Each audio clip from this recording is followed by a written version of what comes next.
Freak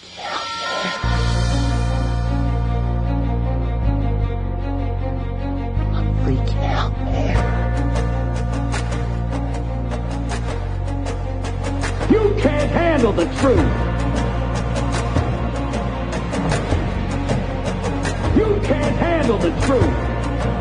What do all men in power want? More power. My name is luca-zanna.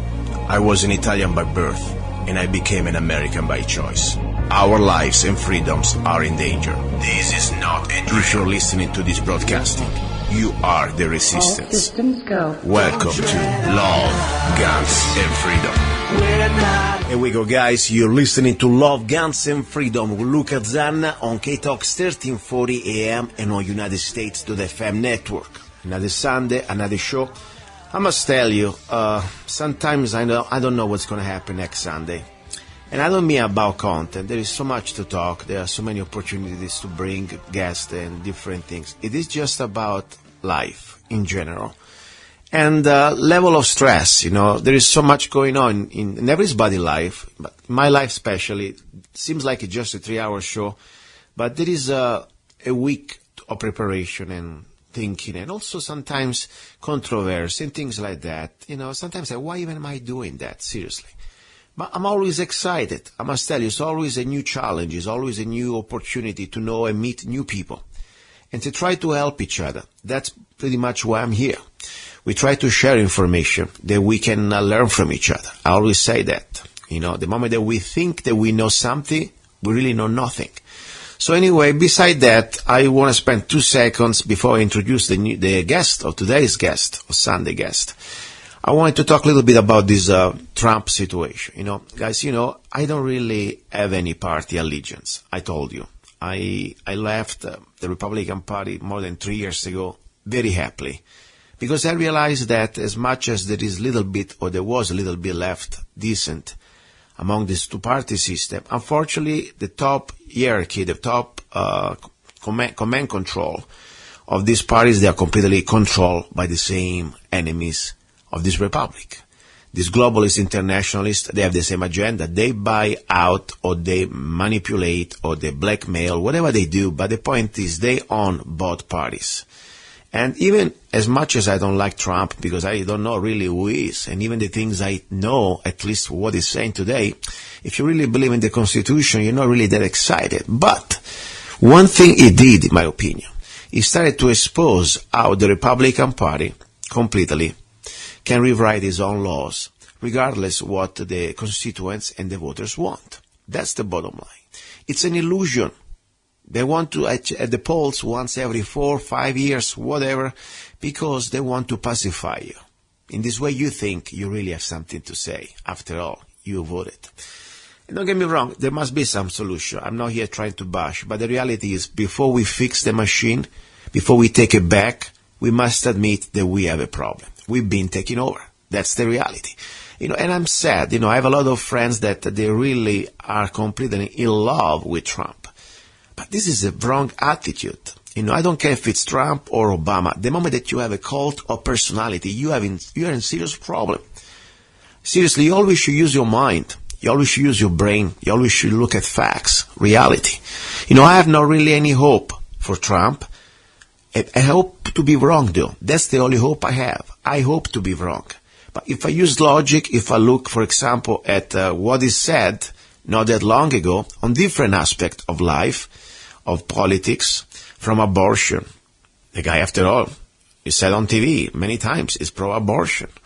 On gun control, yes, he doesn't really believe so much in people owning guns. It was for the assault weapon ban. It's on record. And then you look at that even today. Supposed to be free market, unfortunately still more crony capitalism. If you support like an industry like the corn, ethanol, with the tax dollar subsidizing, with tax dollar these big farms, that's not free market. That's more socialism. And many other things. Yes, if I had to think between him and Bernie Sanders, probably, at that point, maybe I may say, okay, I don't want to die immediately. I want to have a little bit of illusion for a few more months, maybe a couple of years. But that's all really we're going to have, in my opinion. But, what am I saying? I'm saying we got to do something, but for sure the first thing we do, please, let's not put this sort of drinking Kool-Aid, and we cannot even have let's say, a civil conversation about people like Trump. Because otherwise we sound more and more like the people under the spell of Obama. That's all I'm saying. And that's enough, because, when I post this on Facebook, I have fun sometimes. I had posted lately this little post about the wife, Trump's wife, and they were making a comparison with Michelle Obama, who, of course, in my opinion, is a man, by the way. But that's another story. Even if he's not a man, he's ugly like a broom. But that's another story. The point is, I'm not even trying to judge people from the aspect. Unfortunately, it's what they have inside. She's a communist bitch. That's what she is. And bitch means is a word that we can use on the radio because it's the female of a dog. That's what I meant. Okay? She's evil. She's a communist. You saw her with him raising the left fist and all the propaganda. She can tell you pretty much what our children should be eating in our public schools. Meanwhile, her two spoiled brats, they having filet mignon and special personal chef at the private school. So, that's the story. But now, back to us. We are living in dangerous time. Very dangerous. Really, unless you have a sheriff that who is a constitutional sheriff, and even then, it's just a sheriff after all. You need to start to organize yourself, your family, and your community.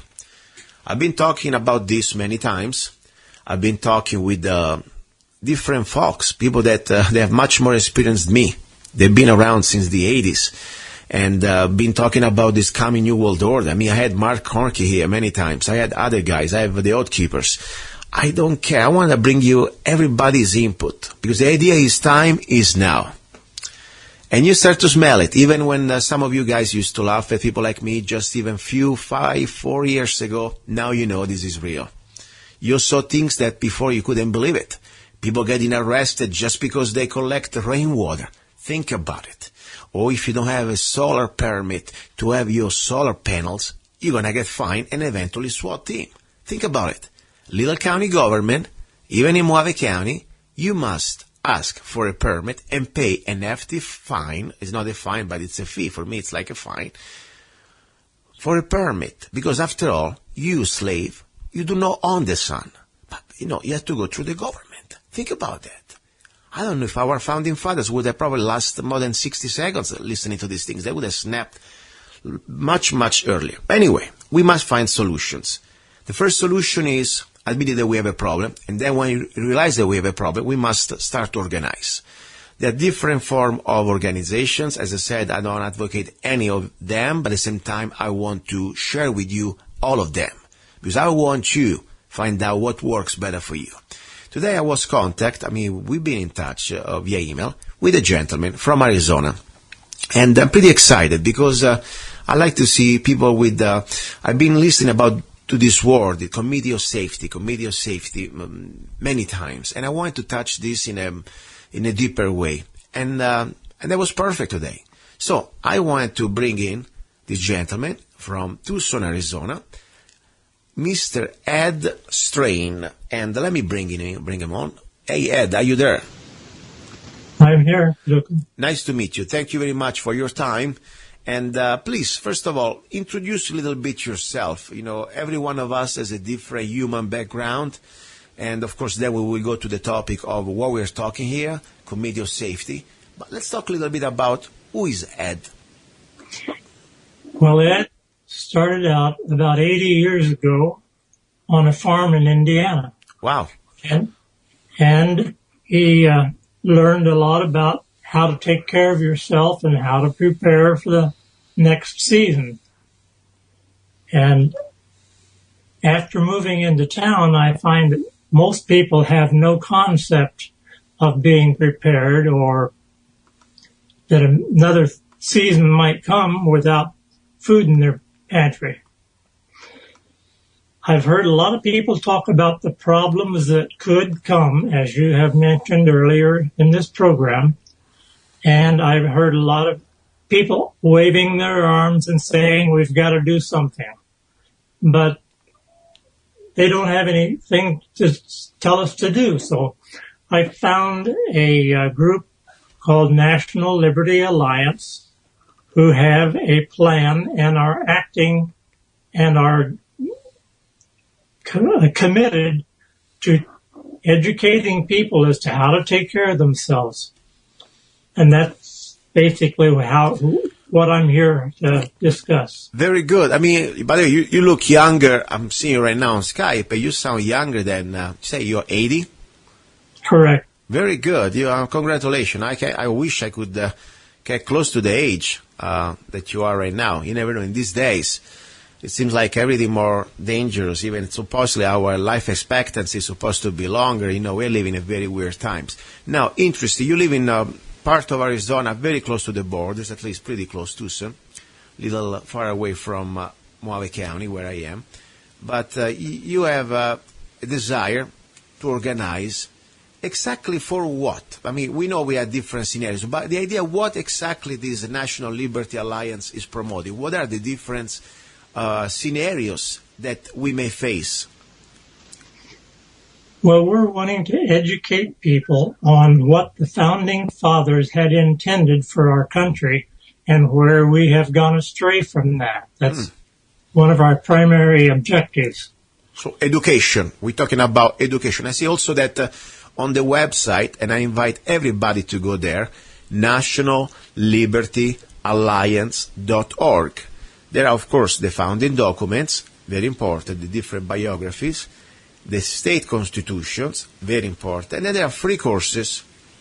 I think that's very nice. I mean, that's something that, of course, in our public schools, they are completely changing even what used to be history and part of I've never been to school. I mean, not here in America at least, but I saw how studying what's happening to the public re-education camps, how they're changing the curriculum. So that's very important, noble what you're doing. I think it's also fundamental, because if you want to take back this country, we got to start from the new generations. Now, specifically into the education, what exactly do you do? Do you do meetings? Do you go to schools? Or how it works? Well, on our website, we have courses you can take in civics, which is not taught in school anymore, but it was when I was in school. Mm-hmm. And there's a good course in civics that gives you a basic background of the way the government should work and that the government should be civil servants, not masters. Yes. Also, there's a course on the Constitution. People don't really know what the Constitution is all about anymore. They don't study it. They don't comprehend it. And the government presently just ignores it totally and rides roughshod over it. I mean, while you're talking, I'm going through the website, and I tell you, that would be worth it. This site, nationallibertyalliance.org, is worth it, even just when you go to the section Education. There is an incredible job, seriously, as I said, from the founding documents and the free courses.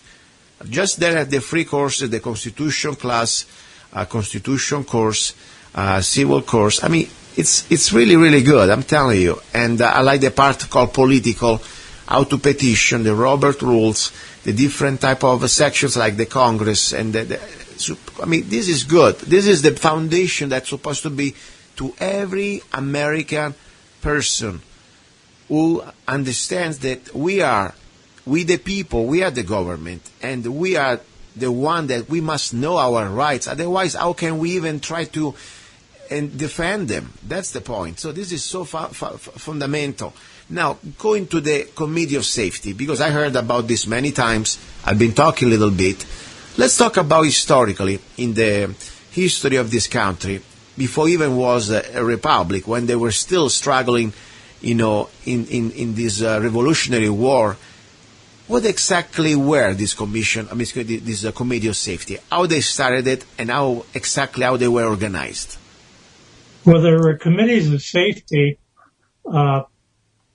actually, with the Mayflower. They formed they didn't call it a Committee of Safety, but it was the basic concept. And it continued on up through the history of the country, the country has a lot longer history than since we broke away. We broke away in 1776 or something like that. But there have been people in this country since the early 1500s from Europe. There were people here before then, the original Aboriginals, Indians. But the committees of safety have functioned as a protective force within communities, and it basically boils down to people taking care of their neighbors and helping out when they need help. That's what it basically is. Yes, and why I'm listening to you, this is exactly fundamental, because after all, we the people, we have much more power than we've been told. We lost the knowledge about what we could do and what we can do. For example, I was also reading here the power of the grand jury. And this is not just some conspiracy theory. I mean, it was also a decision, 6-3, Justice Antonin Scalia, bless his soul, he was writing and confirmed that the American grand jury is neither part of the judicial, executive, nor legislative branches of government, but instead belongs to the people. This is in effect a fourth branch of government, governed and administered directly by and on behalf of the American people. And its authority emanates from the Bill of Rights, and there is a case, United States against Williams. So what you do here is very important. This organization, I tell you, I heard a couple of times, but I never really had the opportunity to go to the website. It's really good, because you bring, first of all, facts that they are completely within our government, as you say also. I mean, not what you say, but also what the website states. This is not just part of some sovereign citizen movement or anti-government movement. No, this is exactly how the government is supposed to work. Unfortunately, they want us to forget. That's very, very important. So I say, and one thing I couldn't agree more. One of the most important probably phrase for me of Thomas Jefferson, among the many, that he said, educate and inform the whole mass of the people. They are the only sure reliance for the preservation of our liberty. And isn't true? I mean, think about it. We have now masses brainwashed by this little box called television that completely suck your brain. And you have these completely education camps, re-education camps, indoctrination camps called public schools. Then you have all this completely new pop culture that is not about anymore real things. It's about surreal, this funny surreal world that you really, they make you, the values that they give you now is no more about being honest, being a good person, or try to achieve something in life. No, it's about the gangs, or it's about the rap culture, or whatever they try to put into you, but it's so far away from what we used to be. So that's destroying us with these weapons of mass ignorance. That's how they can control the masses. That's why we got to really put effort in what I really believe this organization is doing a great job. Now, is there like a membership, let's say, or there is like some sort of a connection with the central headquarters? First of all, where is located the headquarters of the National Liberty Alliance? Where are they located? Okay, we have members in 3,133 counties. Wow. We have an administration. The guys in New York, I don't know exactly what you would call them, but they're the ones that originally started it. Uh-huh. And you can go to the website and see what all we have to offer. And if you want to join, you can join on the website. Good. Let me check him out too. Excellent. Now, you in Tucson exactly, when you started to get involved into this committee of safety? Well, the committee of safety is an idea that has recently come to our realization of how powerful it is. We've just started working on that in the last few weeks because we realize that if we can get people to understand they should take care of their own needs and they should help their neighbor take care of their needs. If we can get people to understand that, then the New World Order cannot stand against us. You said a magic word that I've been talking many times on this show. Honestly, it's one of the reasons why I'm here on the air. Because years ago, after 9/11, I started to learn about this magic word, the New World Order. And of course, I was a fresh immigrant from Italy, and for me it was kind of a double revelation. You know, I think it's a revelation for many American-born people here. Could be New World what? For me, coming from almost, almost a utopistic vision of America, the land of the free. We're all free. And then realize that this republic, it's almost at the last breath. Why? Because globalist forces, they need to destroy it. And on its ashes, they will build this global tyranny. And this is the last thing that is really on their way. They need to destroy America. They already did conquer Europe long time ago. Now they are really working hard to put the last stake in the heart of this republic. That's why nobody even call it anymore republic. Think about an immigrant like me knows and can understand that this is not a democracy. And then you have all these puppets of the New World Order, like the Bushes and the Clinton, and all the other presidents, doesn't matter which, but the last 35, 40 years, try to brainwash us, the people, that we are a democracy. We need to spread democracy. I would like to slap them in the face, and I don't like violence, but these cases, I think I would be justified. Because for a president to say that we are a democracy, you need to go back to school. Or otherwise you are a fraud. That's what you are. So we are really in danger. Now, we saw exactly what's happening to our fellow neighbors. I mean, our private property, it is not private anymore. Can be confiscated anytime. And we are facing this exactly because of the New World Order. Agenda 21 will be implemented locally in our cities, in our counties.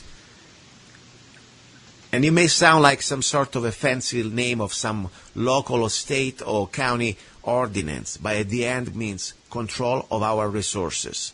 In their book, we the slaves, we don't control the land, we do not control the water, we are just be stuck like cows in some packed city. That's what they want about us.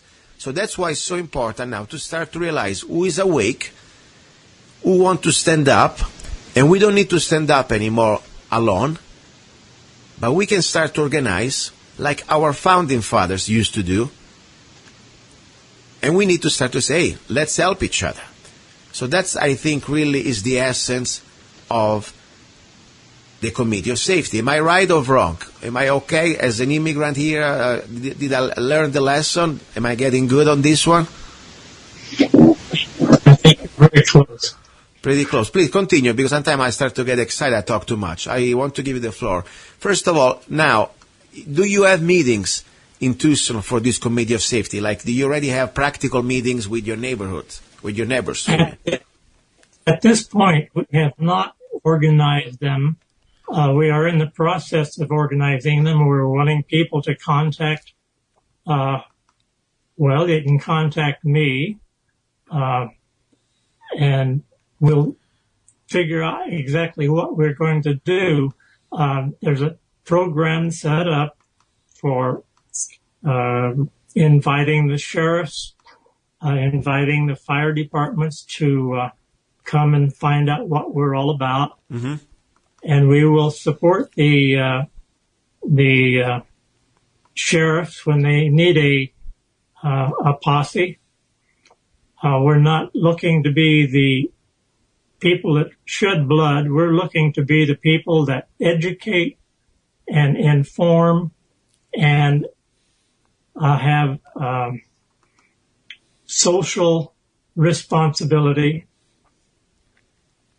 Now, take care of each other and have compassion for the ones that need help. And we don't want to have the federal government coming in and taking over like a FEMA, like they did when Katrina hit. That's a bad deal all the way around. If we can do it locally, then they have no business here. Exactly. Now, you mentioned a magic keyword, the sheriff. We know very well. I talk about the power of the sheriff on the show many times. I also had the former Sheriff Richard Mack, the constitutional sheriff who won the Supreme Court case against the Clinton administration, completely reminding to America in the 21st century that we still have a 10th Amendment. The federal government is not God. Okay? That's so important because we had this before even the Supreme Court case, but there was something fresh that really this man, he fought along, of course, with another couple of sheriffs. This case was Prince, too, from Montana, I guess. But anyway, my point is we have it. Now it's up to us, we the people, find a good constitutional sheriff in our counties who understands this precedent, understands the Constitution, and wants to enforce it. And, of course, if you want to be free by the federal control, you must also make decisions. If you sign the dotted lines, and because you want to get a couple of federal grants, or maybe now the latest armored vehicle, guess what? Then you're going to lose your sovereignty. It's a price that we must understand, a sacrifice sometimes we must do. But freedom, I think, is more important than some brand new armored vehicle or some other grant with our tax dollar anyway. Now, in your county, Tucson, which county exactly are you located? I'm in Tucson. What is your county? Pima. Pima County. Who is your sheriff? Well,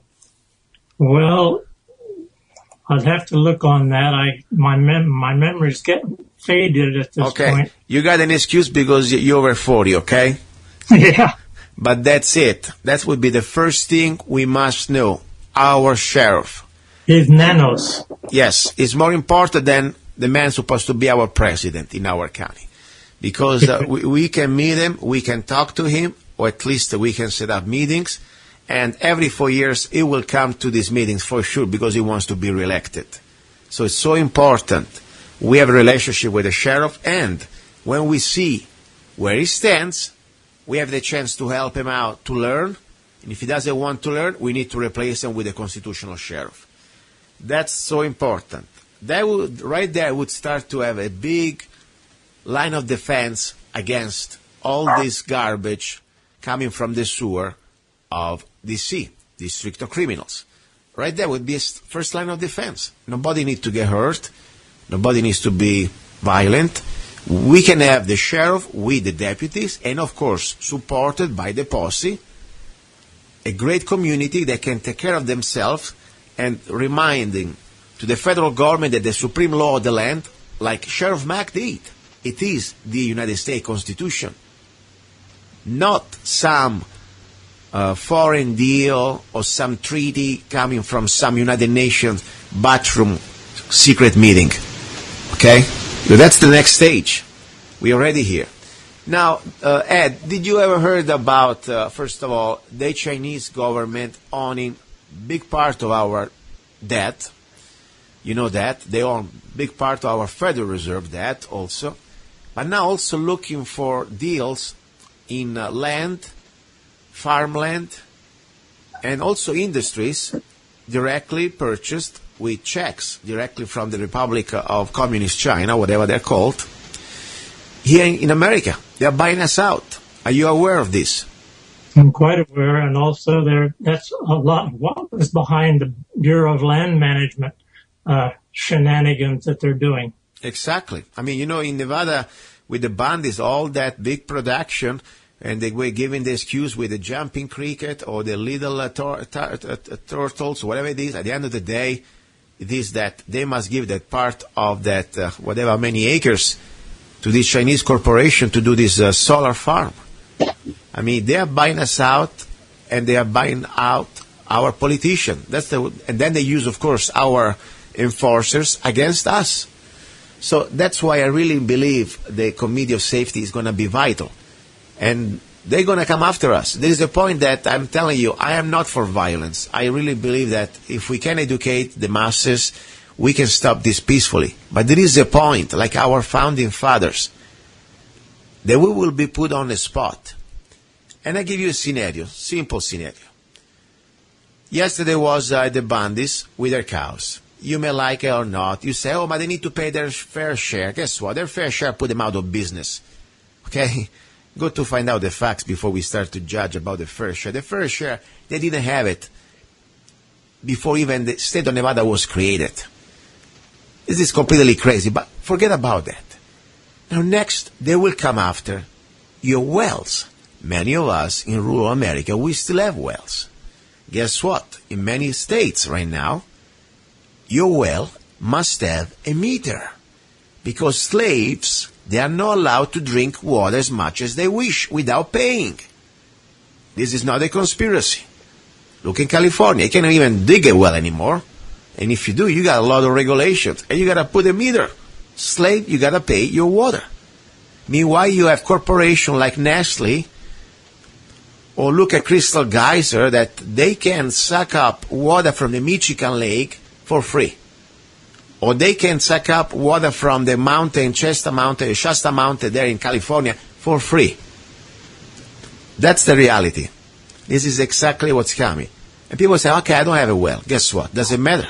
Tomorrow can be another thing. Now we have animal ID chips. In many states, they're mandatory. If you have your little cow or your little goat, you better put a little microchip that can be, of course, GPS by the government. But you have nothing to hide. Guess what? That's fine. You have nothing to hide, but you're a slave, and you bill tax for each cow or for each animal you have. And next time, the chip is going to be on your children, because you didn't complain too much about the chip on your chickens. That's what we're going to. Complete enslavement. And it's up to us. I think it was Thomas Jefferson. He said another phrase. I'm paraphrasing it now. You will get all the tyranny that you will allow it. That's where we are. Think about it. We could stop this overnight. It's few thousand of these roaches, leeches, that's what they are. They suck our blood. It's millions of us. Forget about illegal aliens. We still have a big majority of this country. It's millions. All we have to say, stand up all together, say stop. Now we are going to start to enforce the law. And some of you are going to get in jail with a trial. That's why I like what you have on your website. I mean, on this National Liberty Alliance website. I really like this concept. And the concept is, of course, not just the Committee of Safety. I think it's vital. But also the idea that there is the opportunity for we the people to organize the power of the grand jury. So that's so vital.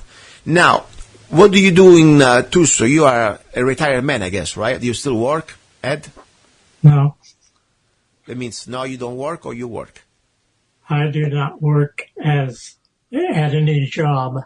Okay. So finally you enjoy a little bit of retirement. But, you know, unfortunately, many of us, my generation, with the economy that we're setting us up and the destruction of the dollar, we may be working till we are dead, you know that.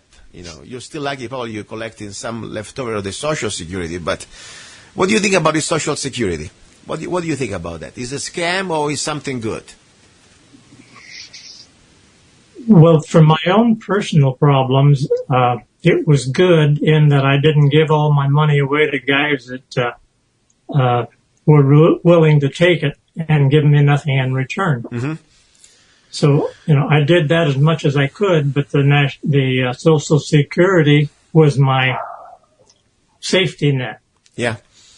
So for you, worked because you were able to collect it in time when there was still money. They didn't spend them all. Now the problem is for a young person, it's like a Ponzi scheme without the Ponzi. At least when you were doing the Ponzi scheme, you were stupid. You were just voluntarily giving the money to Ponzi. Here instead, you have no option. The government doesn't even say anything. They just steal your money before even you touch them. Yep. So that's for me, you know, what I really hate about this idea of the Social Security is the destruction of the concept of freedom and private property. I should be having the option, after all, if I work, I put my labor at work. What was your trade, if I can ask you? What you were doing when you were still in the workforce? I was a product design engineer. Wow, so you had an interesting job.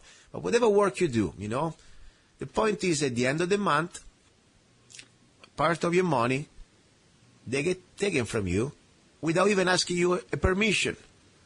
That drives me crazy. Because that's the idea supposed to be, I work for this money, are my money, maybe I want to buy gold, maybe I want to buy silver, maybe I want to be crazy and stupid. The point is supposed to be my free choice. I tell you, that disturbs, but this is not just in America, it's everywhere around the world. You have no option unless, you work for yourself. But so anyway, and now unfortunately, the Social Security funds, they've been used for other things, so they pay as they go. So every year they must find the money, because that's why they need illegal aliens. Otherwise, we're out of money pretty soon. What's going on with the illegal aliens movement there in Tucson? It's pretty active, I heard, right? La Raza, La Reconquista, Azatlan. How's it going for them?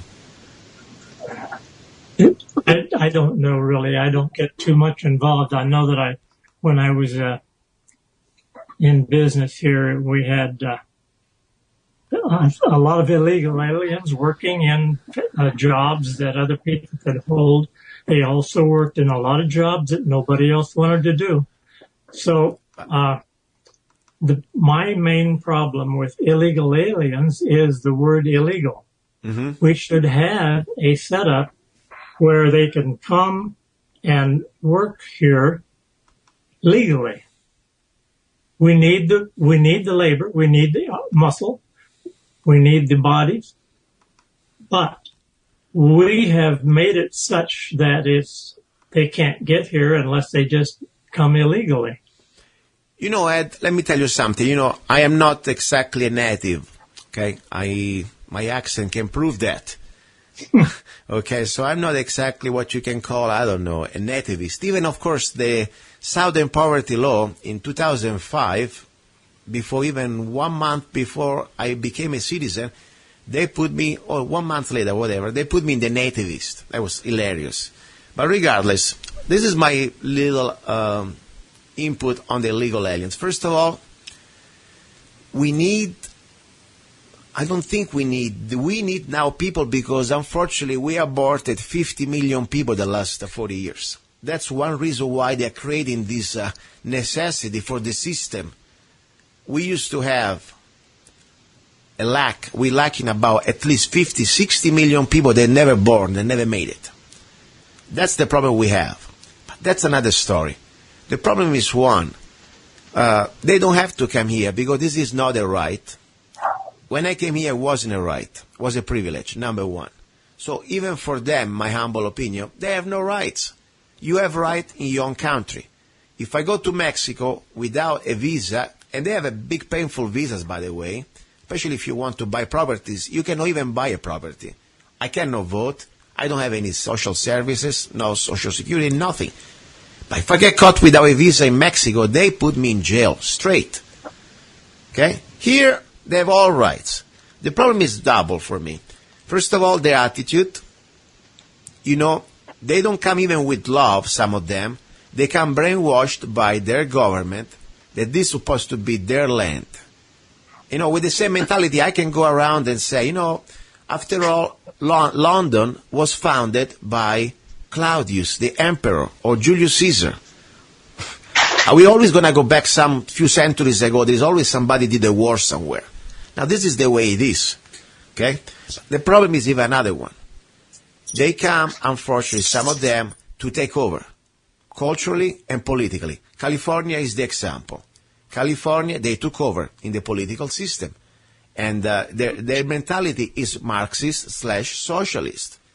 And they are great guys, they are great worker people, but unfortunately the big majority of these people, they come brainwashed with the idea of Azatlan, La Reconquista. That's a fact. I was among them. When I was in California, I was surrounded by them. I talked to them. And California is the example. So my point is, do we really need workers here with this economy where everybody's broke? I don't think so. My humble opinion, I think probably we need to get the opportunity to the American people to have a job.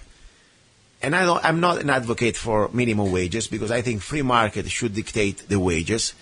At the same time, we should not exploit slaves coming from another country because that's how they treat it. When they come here, and unfortunately, they come here in a condition that they don't even going to be legalized, so they're going to be treated like slaves. And they're going to hire slaves, and the American average kid that wants to make a job, even for $10 an hour, can't do that anymore. So, no, I have a little bit of a problem because I think American people, if we did not have now this extreme, super duper pack of, let's say, welfare, the American people would do a lot of jobs. The problem now we being, let's say, domesticated the American people with this welfare. So many people say, hey, why do I need to work? After all, I can get more money if I don't work. So that's the problem. Let's cut off some welfare, or let's make a little more logic, common sense, and at that point I think the average American would do work that America should supposed to do. I did many jobs. When I was young, I was broke. I did every type of work, but that's another story. Listen, I'm so glad that we met. And first of all, how did you find me? Because I'm always so curious. My signal of the radio station doesn't arrive there in Tucson. I am here in Mojave County. How did you get hold of my crazy show, Love, Guns, and Freedom? One of the members of NLA living in California, I forget his last name, Fred somebody, had contacted me and said that I should get a hold of you, that you had a radio station that he felt was in line with what we're trying to accomplish, and we might be able to get recruits for the committees of safety from your broadcast. So that's the reason that I Very good. And I would say mission accomplished, because I'm completely in tune with you. And I would like to say one more time, first of all, the website, and ready to go, guys. Write. If you are driving, please don't write, okay? You can go to lovegunsfreedom.com, lovegunsfreedom.com. I will post a link on my homepage and also on today's show, nationallibertyalliance.org. Now, more important also, I would like to say to the locals that they're listening to the broadcast on the air, let's start to organize in Mojave County. Maybe they're already committee of safety. And if they are committee of safety, please send me an email. Let me know. I would like to have you on the show. I would like to know what you're doing. And I don't care if you do it with the National Liberty Alliance or not, but organize. This is the most important thing we can do now. We still have the time. And many things we could not believe could happen to America, but they're happening. So it's time to really, unfortunately, understand that the worst didn't happen yet. But we're really close.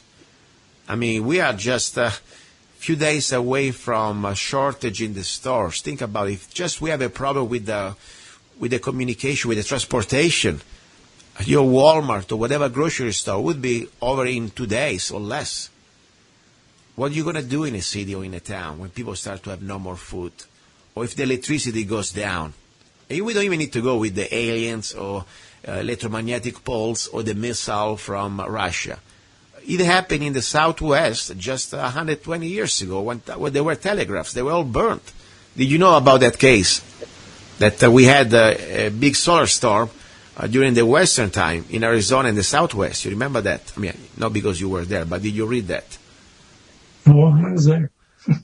We had this already, this situation like with solar storm, fry everything electrical we had. And there wasn't much at the time. We had just the telegraph poles, but they were all down. So things can happen. So, and start from your family. The first committee of safety starts with your husband, wife, boyfriend, girlfriend, father, grandfather, son, daughters. That's the spirit. And then you go closer to your, your friends, your close friends, your church people, whatever church you go. And then start to have more than the preparation about, okay, we are together. Start to have skills. Everybody can have a skill. I don't care if you are 14 years old or if you are 80. From communication to preparation of food to organizing the resources, everything. It's a plan. You gotta visualize scenarios. What if this happened? Who's going to do that? Medical training is so important. So that's the spirit. And don't forget, go to freedomrifle.com.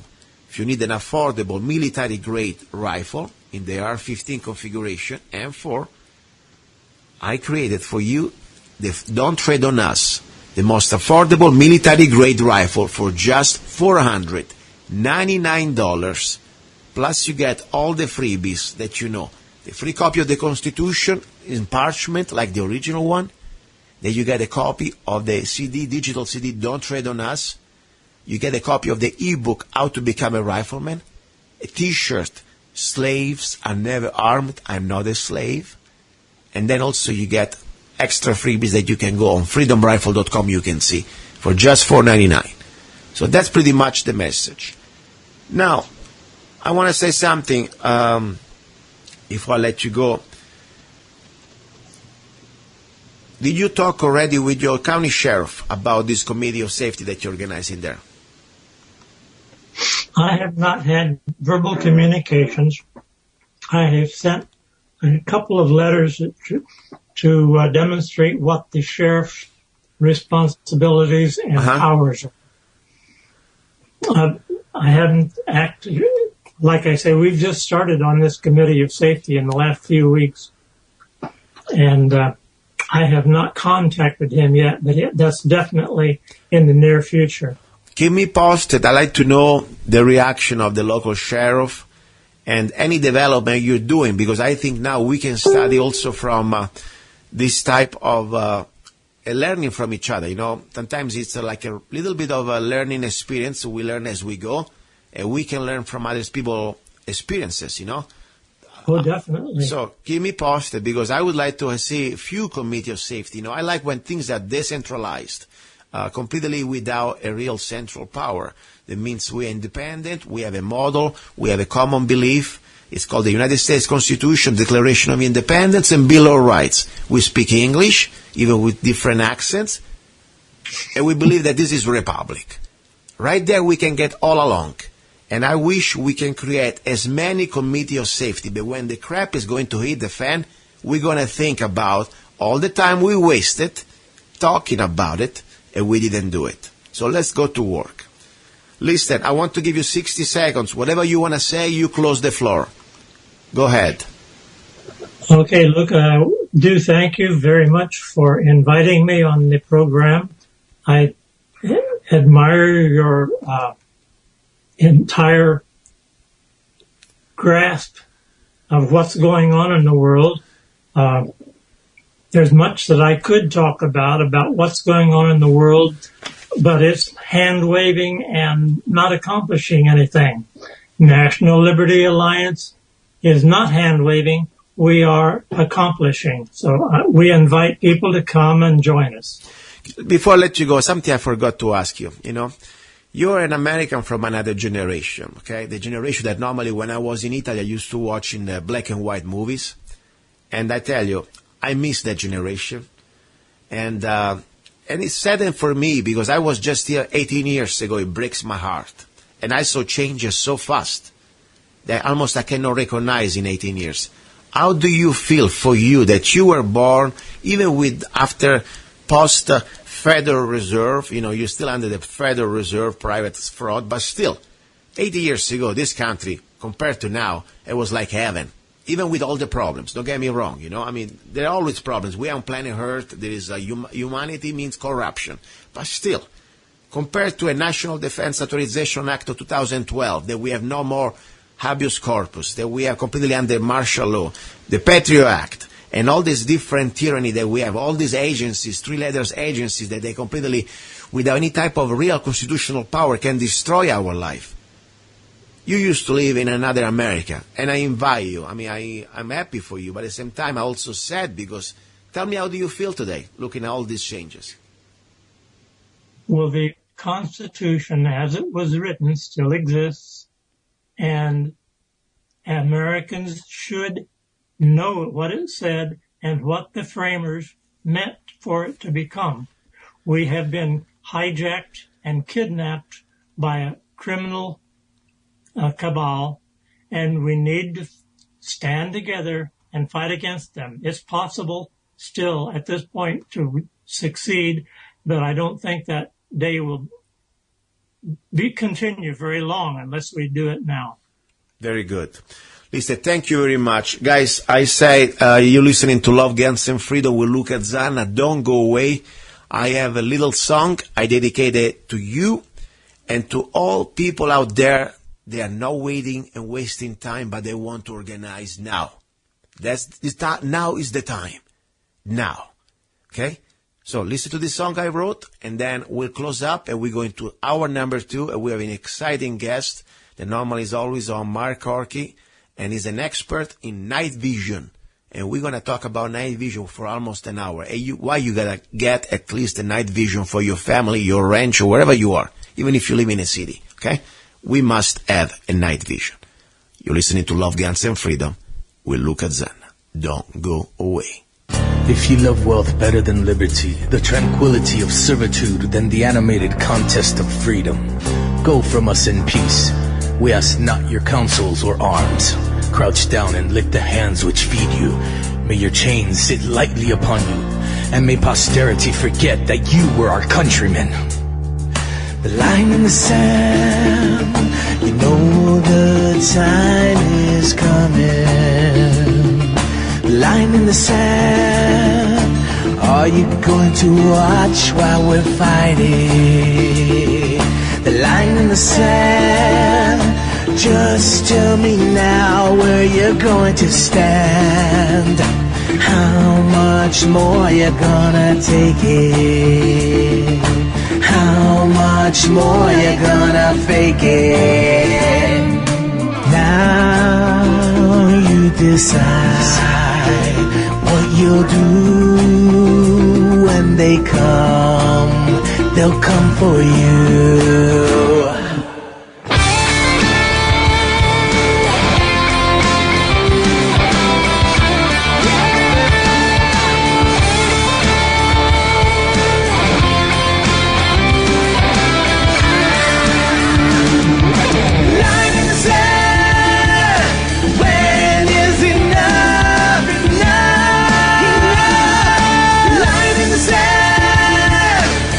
You see things are getting rough. They're getting rough. Light in the sand. Now's our time to stand. Our freedom is gone and you bought it. Don't close your eyes and ignore it. Are you so blind? Can't you see? Seconds before midnight.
That was The Line in the Sand, music, lyrics by myself. I thought it was probably the right song for the situation.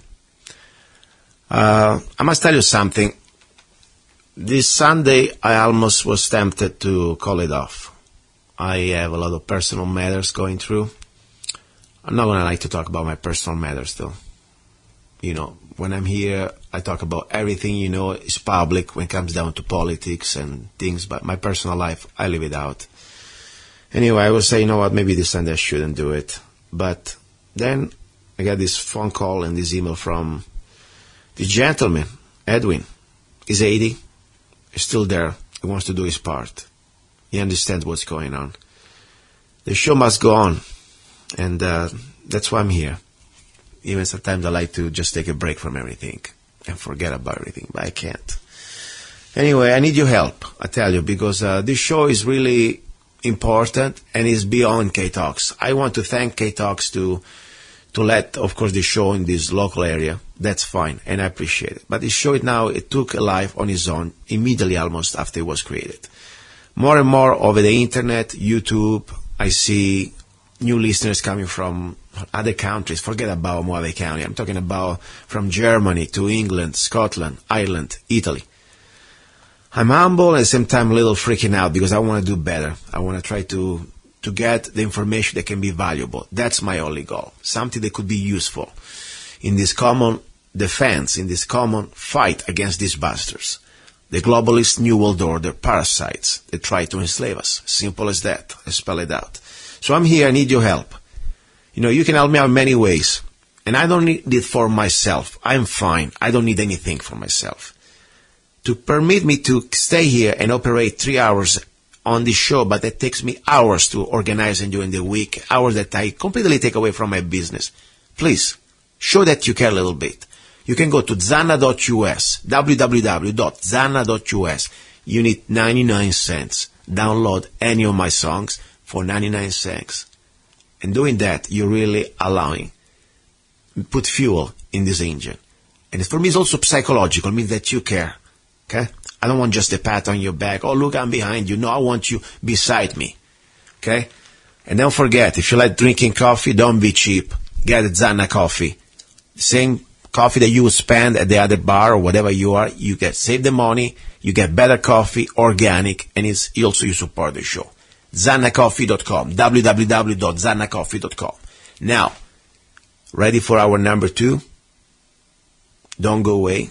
This is going to be very interesting hour. This is one of the guys that really motivated me to be on the show.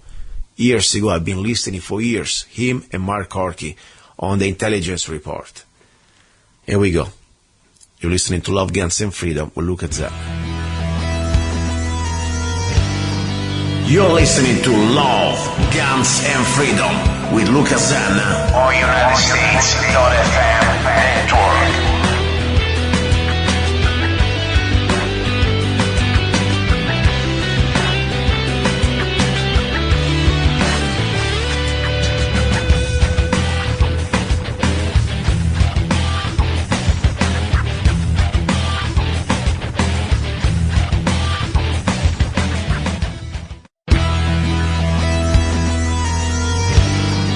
You're listening to Love, Guns, and Freedom with luca-zanna on United States.fm network. Here we go, guys. You're listening to Love, Guns, and Freedom with luca-zanna on KTOX 1340 AM and on United States.fm network. Second hour. I don't want to say this is my favorite hour, but I tell you, I really enjoy this hour because during the first hour, we talk about politics, we talk about police state, we talk about our rights, they are under attack every day. The second hour, I wanted to create something that is practical. Practical as a tool, practical for a learning experience also. Because as I said, we want to talk about the Second Amendment, of course, as a very simple human right. There is not much to talk for me. The right to keep and bear arms should be not infringed. End of the conversation, but that's fine. And then, of course, I like to talk about how to prepare, how to use it, how to train, how to become better, more efficient, and more responsible gun owners. That's the idea. Because, with freedom comes responsibility. Now, I've been listening, especially in the past, one of my inspirations, when I used to, especially at night, work in my shop and cleaning my guns and trying to relax and trying to find like-minded people that they don't make you feel any more alone. You can feel like there are people out there that they have the same concerns, the same almost tribulation and the same hopes and the same also desire to prepare, to try to be better people that we can to defend this republic. One of the best things really I ever heard was, and it is, the intelligence report by Mark Corky. And there was always this extra voice. He's a very interesting guy. He sounds very young, by the way, by the voice. And now I'm going to ask him. And this is the guy that normally talks about different important technical things from pieces of equipment or night vision, and this is exactly the topic we will talk today, at least one of the topics. So it was always, for me, I don't know, some sort of almost surreal world. You come by myself at night here in Arizona, listening to this show, also on shortwave, by listening on this, on Liberty Tree Radio. So anyway, yesterday, a couple of days ago, I was invited, and I want to thank again Mark, to have him on the show. He's helping me out to share this idea of the Don't Tread on Us rifle. So I'm very grateful. And I always love to have people on my show that they can share their point of views, their experience. You know, we learn from each other, that's for sure. And after all, you know, especially when you have a person that has a couple of years more than you, there is always something more to learn. So today I have with me Donald. Donald that is, I don't know, I'm going to find out exactly what he is, but he's a guy that knows a lot of stuff, that's for sure. And today specifically, I would like to talk about, among many things we can talk, about the importance that we must own at least one night vision, not just as a binocular or monocular, but especially for your platform rifle, whatever rifle you have. And then we will go there more. Why is so important? Now, let me get Donald on the air. Donald, are you there? Hey, good afternoon. Good afternoon, Donald. First of all, sorry, but, you know, your voice sounds very like a young guy, okay? You're not a kid anymore. Can I ask you, how old are you, at least, what type of generation are you from? Because I'm always so curious about that factor. No? Well, I was born at the end of the Korean War. Let's leave it like put that. it that way. I've been around for a while. Yeah. There's a tooth here that's longer than the other. Anyway, interesting, because you from the voice, you sound like a young guy. Maybe it's just me that I'm crazy. I don't know. Sometimes I'm kind of weird. But anyway, congratulations, first of all, just to be around, because I really appreciate you. I really enjoy when you talk with Mark about practical and very, let's say, learning things to learn, you know, and you have a lot of experience. Can I ask you a little bit about your background? How did you learn all these things? And normally you talk on the show with Mark. I mean, you just study, you just use your passion, or you have any type of background? Well, that goes over to what you have an interest in, and if you find an interest in something, you know, you can go out and read a book, and that's good if you want that kind of knowledge. But it's harder to gain hands-on or real-world experience from a book. If I've always said, you don't go to the butcher shop for a toothache, and that's a Don original. Yeah, it really and truly is. But you know what that means? If you could go to the butcher shop for a toothache, but he's going to do a butcher job on you. You go to the guy who knows, and you ask the questions. If you want to learn how to play chess, you go to a guy who knows how to play chess. It makes sense. Yes. And so tell me a little bit about, because I want to introduce you to our listeners. In this hour, normally, as I said, I try to bring you people that have a first experience, you know, hands experience on different topics when it comes down to training or even just to preparation.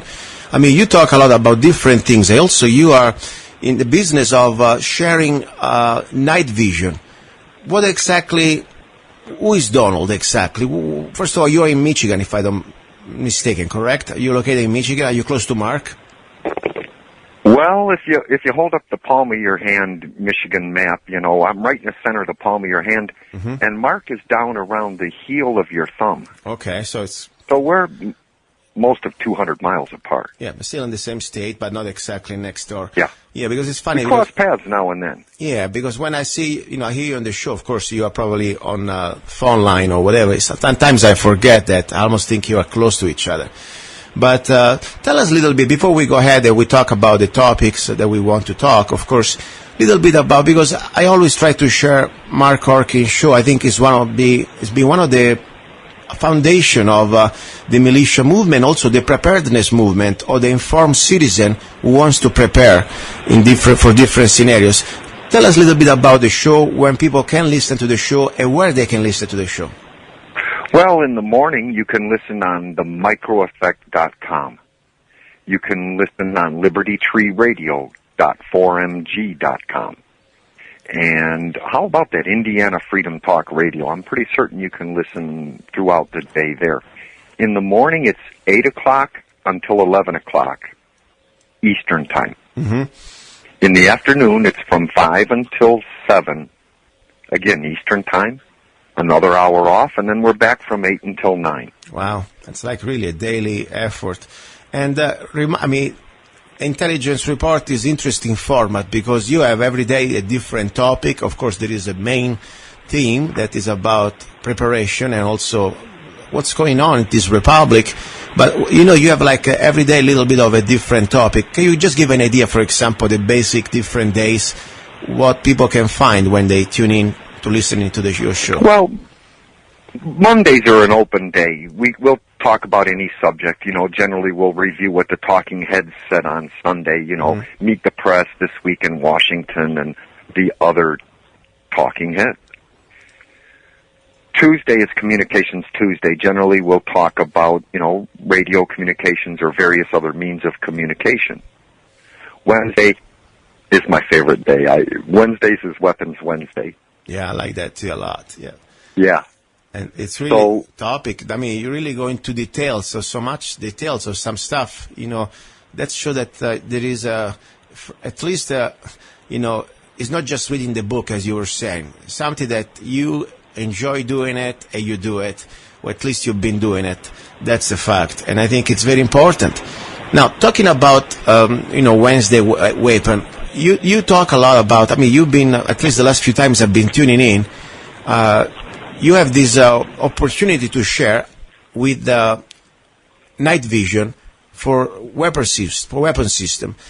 Before we go even to the night vision, let's give the scenario what really could be to be in the darkness in any situation. And we don't need to wait for the EMP from North Korea or from a martial law scenario that cut us off all the electricity. Could be also just sometimes, for example, in Golden Valley, Arizona here, summertime, where we have the monsoon time, weather, just a little rain, we are completely in the darkness. And I tell you, even without waiting for the UN troops or the aliens from Mars or anything, that's something that, by the way, I'm completely concerned. We have many other problems before that, and the first level of garbage that we have is going to be organized or non-organized crime. And when there is the darkness, they love that there's time to go straight to business. So to be in the darkness, and people can say, okay, I have a flashlight, I have the floodlight, great. In some situation it could be okay, but the point is you're going to also have a magnet for bullets. Every time, that you point the flashlight out, you're going to get shot. So let's articulate a little bit why it's so important, in your opinion, to have at least a night vision, not just as a binocular or monocular, but mounted on your weapon, at least one. Let's go a little bit from there and then tell us exactly what you do in that field. What do you offer? Well, we've talked over the years about gun sight. You don't have to mount a gun sight on top of a rifle for it to be night vision sight. You can hold it in your hand. Mm-hmm. Some people take umbrance to having a gun point at them. We've talked about building teams. It would be good to have a viewer in team or compatibility with a gun sight for the aforementioned reason. If you're wondering about something in particular areas, it might be better to bring a viewer up or not have the gun sight attached to the gun. But now we're saying, well, I'm going to just hold this in my hand instead of use it for what it's meant for. So again, it's a balance of everything. We can use a gun sight in our hand, but if we bring it up, the guy over there that's looking at us, if he's got a gun, he might feel threatened. You know what I mean? Mm-hmm. But again, if he's got a gun, you want to know it, right? Yes. So we have to take that daylight bit of operation. How we might move from one area to another. If we're moving in what we know is a friendly area, we might just walk across the field because, there's no threats here. We might just walk across the field. But if we're moving in an area where we think there's a threat, we might move along or inside the brush line or even crawl from one area to another where there's not much cover. But when it gets dark, people tend to think that, oh, here's that thing, the difference between cover and concealment. People believe the old adage about cover of darkness. Well, darkness does not stop bullets. There's a difference between cover and concealment. Concealment is I'm hiding behind this bush and they can't see me. But that bush is not cover from bullets, is it? No. So again, that old adage, under cover of darkness, really isn't true, is it? No, it is not. But we have to pay attention to this because even the amount of night vision that is in civilian hands now, let alone the military, should a military be deployed against us, you would be certain that groups of them, every American soldier has a piece of night vision. I would point out that I think it was 1997 when the Russians built a factory in China to build so the Chinese could build their own first generation night vision. Mm-hmm. Now, we've also pointed out that there's a first generation tube in every second, third, and even fourth generation night vision device. So the Russians gave the Chinese the ability to advance their night vision also. Because you can't build a second generation, third, or fourth generation tube without the basis of a first generation tube. It's layers and technology that goes on to it that creates the next generation. So, we don't see Chinese night vision for sale here. The point to be made here in America, the point to be made is they're equipping every Chinese soldier with at least a first generation device. Yeah, that's true. At least. Because they have the ability to make a first generation device. If they can heat and stretch glass and get somebody who's gone to college and knows about that, and the other, he talks with an electrician, well, they can move that first generation device up to a second generation device. And now, every Chinese soldier would have a second generation green screen. Now, we've talked about the American soldier moving away from green screen. This is policy coming right up, you guys. You'll see this. Every American soldier is going to have a piece of thermal instead of a green screen. We've talked about the advantages of each. Thermal or green screen, what we call traditional night vision. You know, the night vision you saw even back as long ago as the movie The Green Berets. Yes. When that colonel or that lieutenant said, let's see what Starlight Starbright can do. Mm-hmm. That in that time frame, and for about 15 years after that, was one of the most honest portrayals of night vision in any video, in any movie, in any basic exposure out there in the world. Because they just basically lined the camera up behind a piece of night vision. That's what they did. Yeah. And you get to see what the night vision saw. Granted, one stage mechanically removed.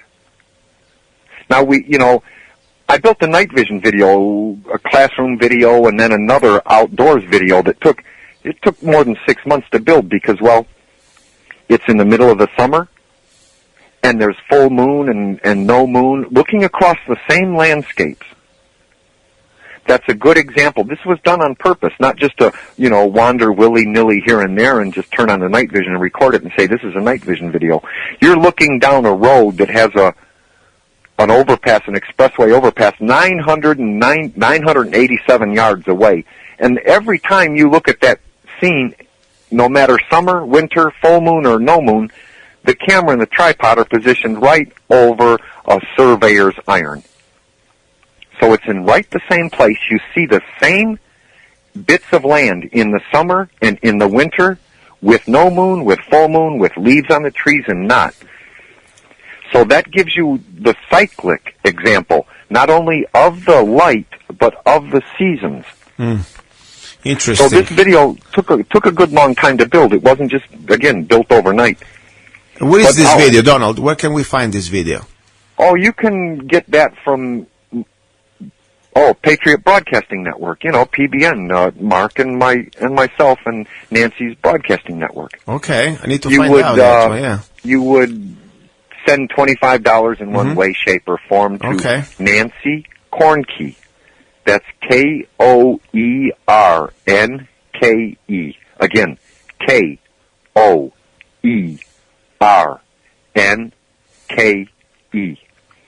at PBN, Patriot Broadcasting Network, simply PBN, Post Office Box 1 494 in Dexter, that's Dexter, Dexter, Michigan.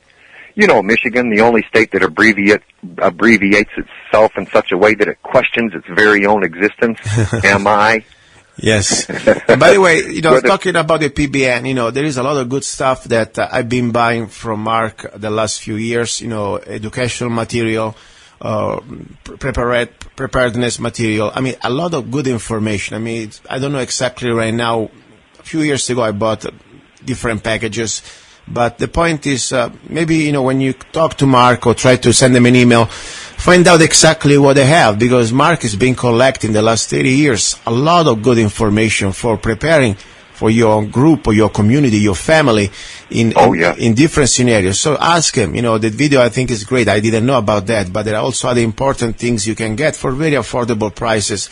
And that's the way also, of course, you support guys, the operation. Now, talking about, I don't want to take anything for granted. Maybe somebody just driving the car and say, okay, Generation 1, what is he talking about?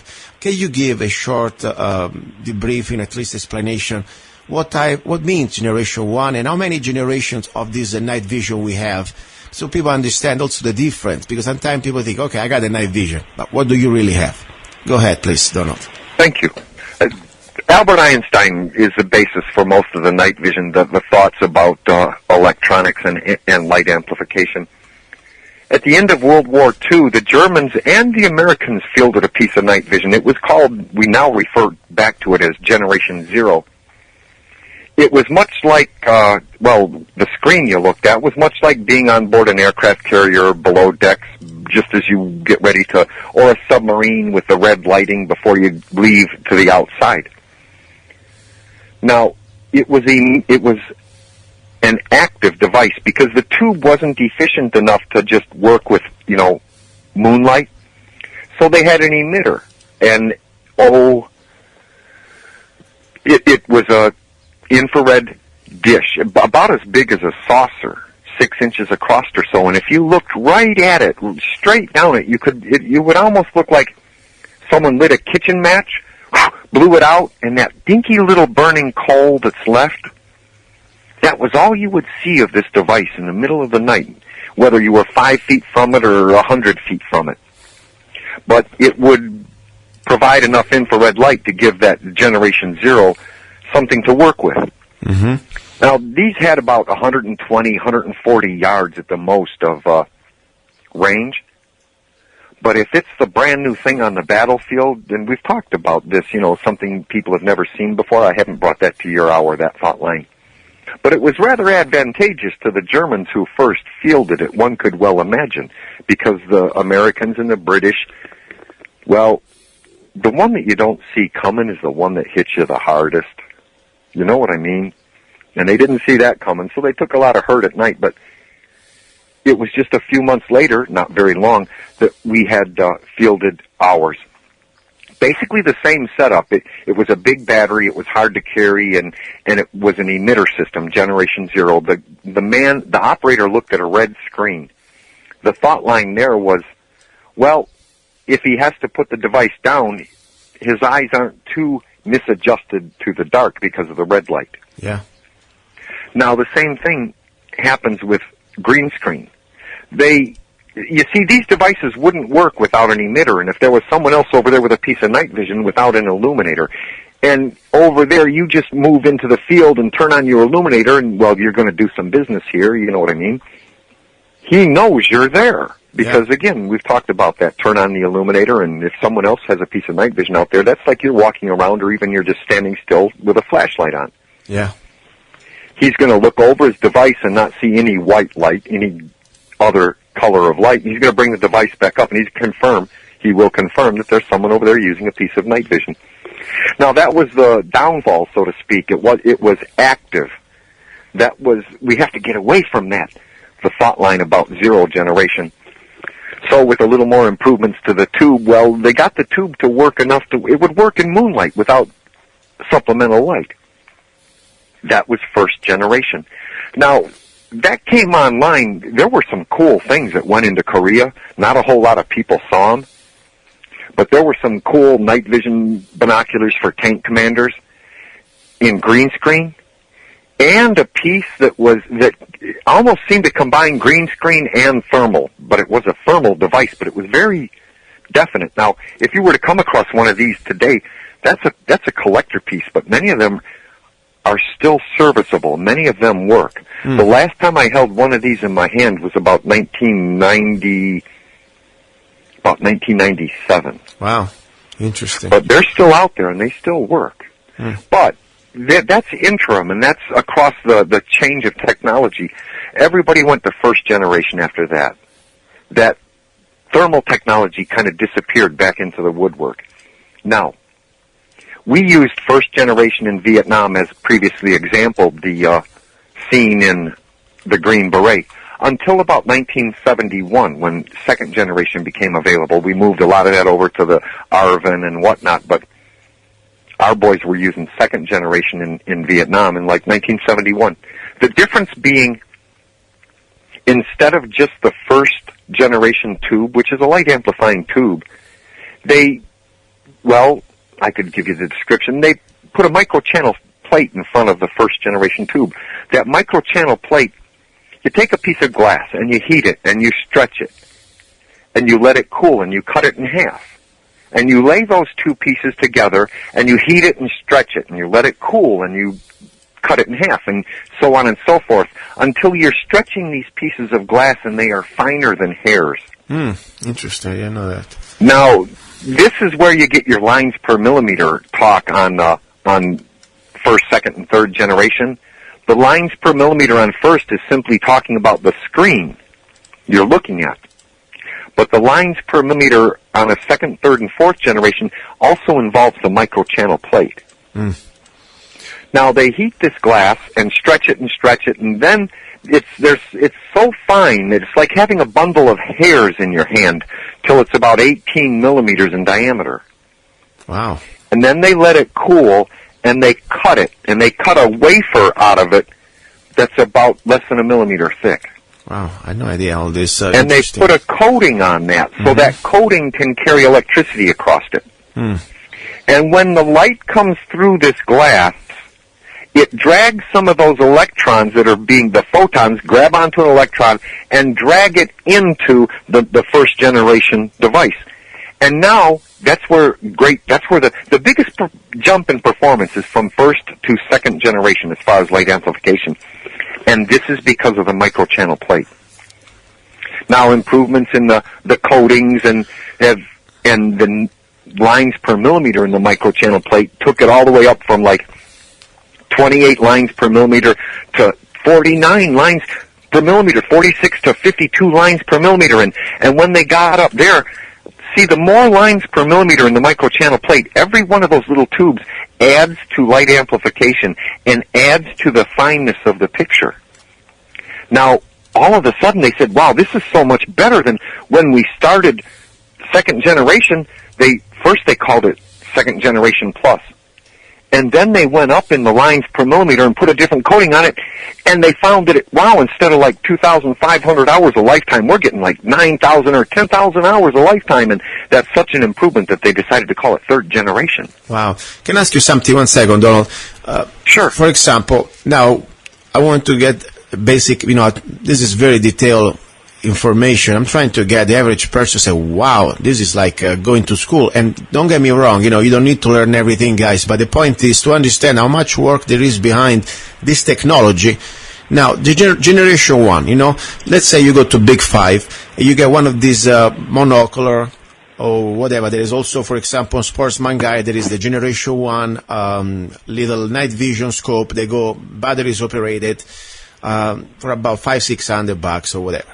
This is the generation 1, right? Mostly they are Russian stuff imported, for what I see. Right. You'll see something that says made in Israel on it. It was made in Russia. Yes. Now, question. This generation 1, there is some electronic inside, correct? I mean, what type of electronic are we talking about? Because there is the big switch you said that is in generation 2, correct? I mean, we have an advancement in the electronic part. And the point... Oh, yes. The point I'm trying to get to, in case there is like an electromagnetic field, like a pulse, EMP, or a solar storm, this type of equipment should be shielded, probably should be kept in a way that could be damaged, by an electromagnetic field, or is somehow safe? What do you think? That's a good question. If you look at some of the older Russian goggles that have the battery pack on the back, when you turn them on, you hear them hum. They actually go, you hear a mechanical hum.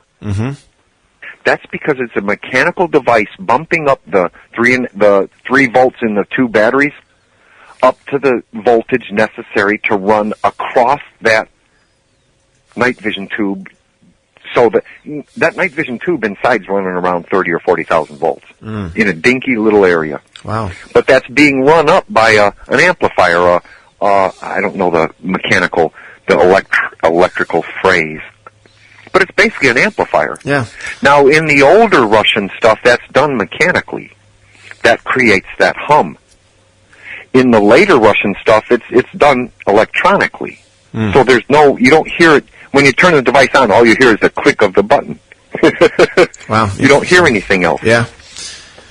So the older Russian is not as susceptible to an EMP.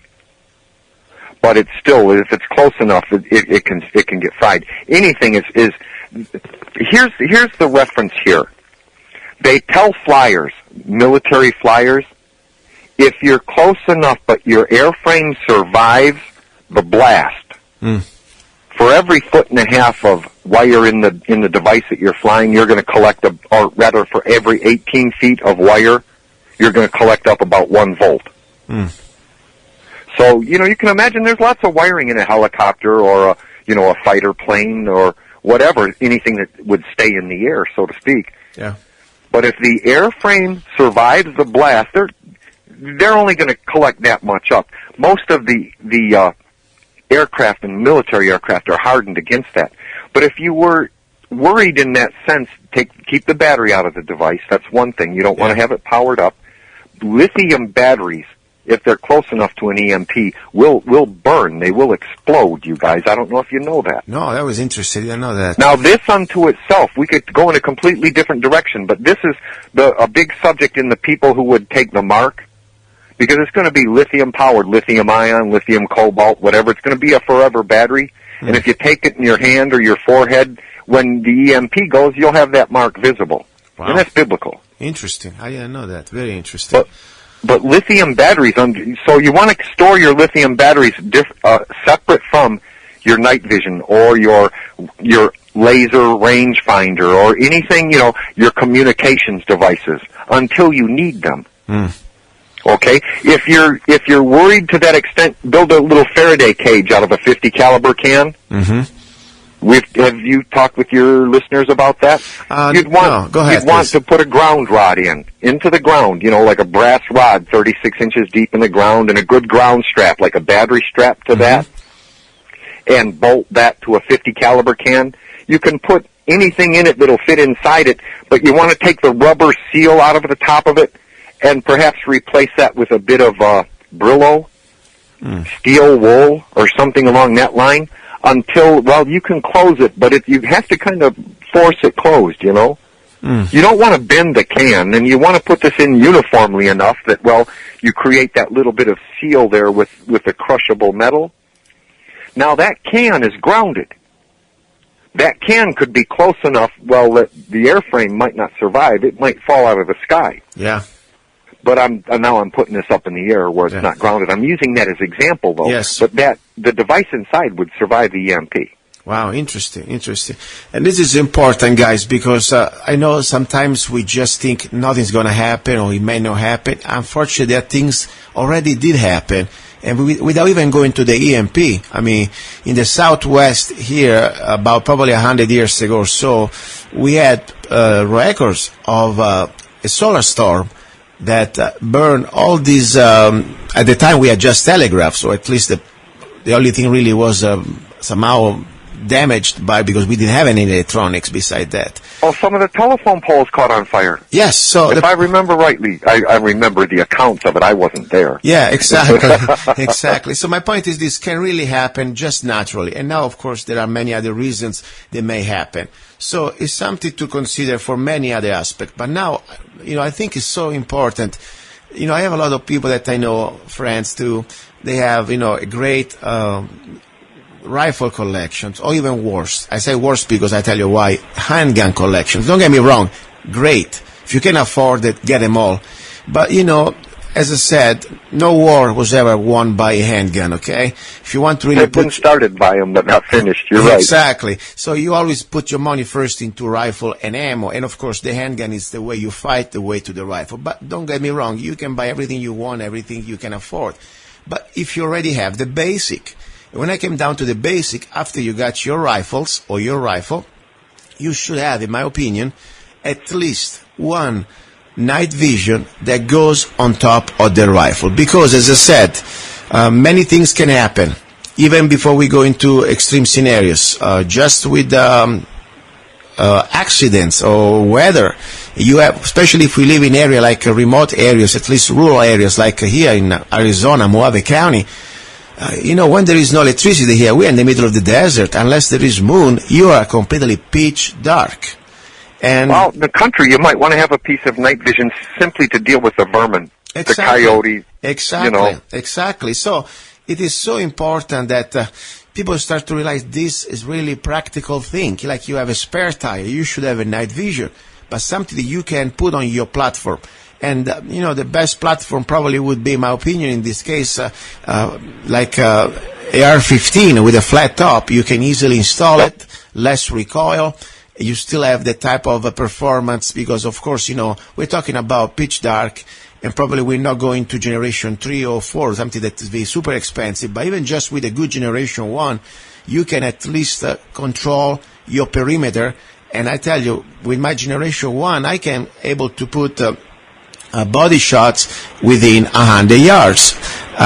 In decent, conditions, without any type of really moon or things like that. But there is something now that we need to start to prepare now. So, tell us a little bit, first of all, what do you have? Because I know you have something, you have a website, first of all. Let's give your website out, and let's start to give exactly this type of options that people need to start to consider.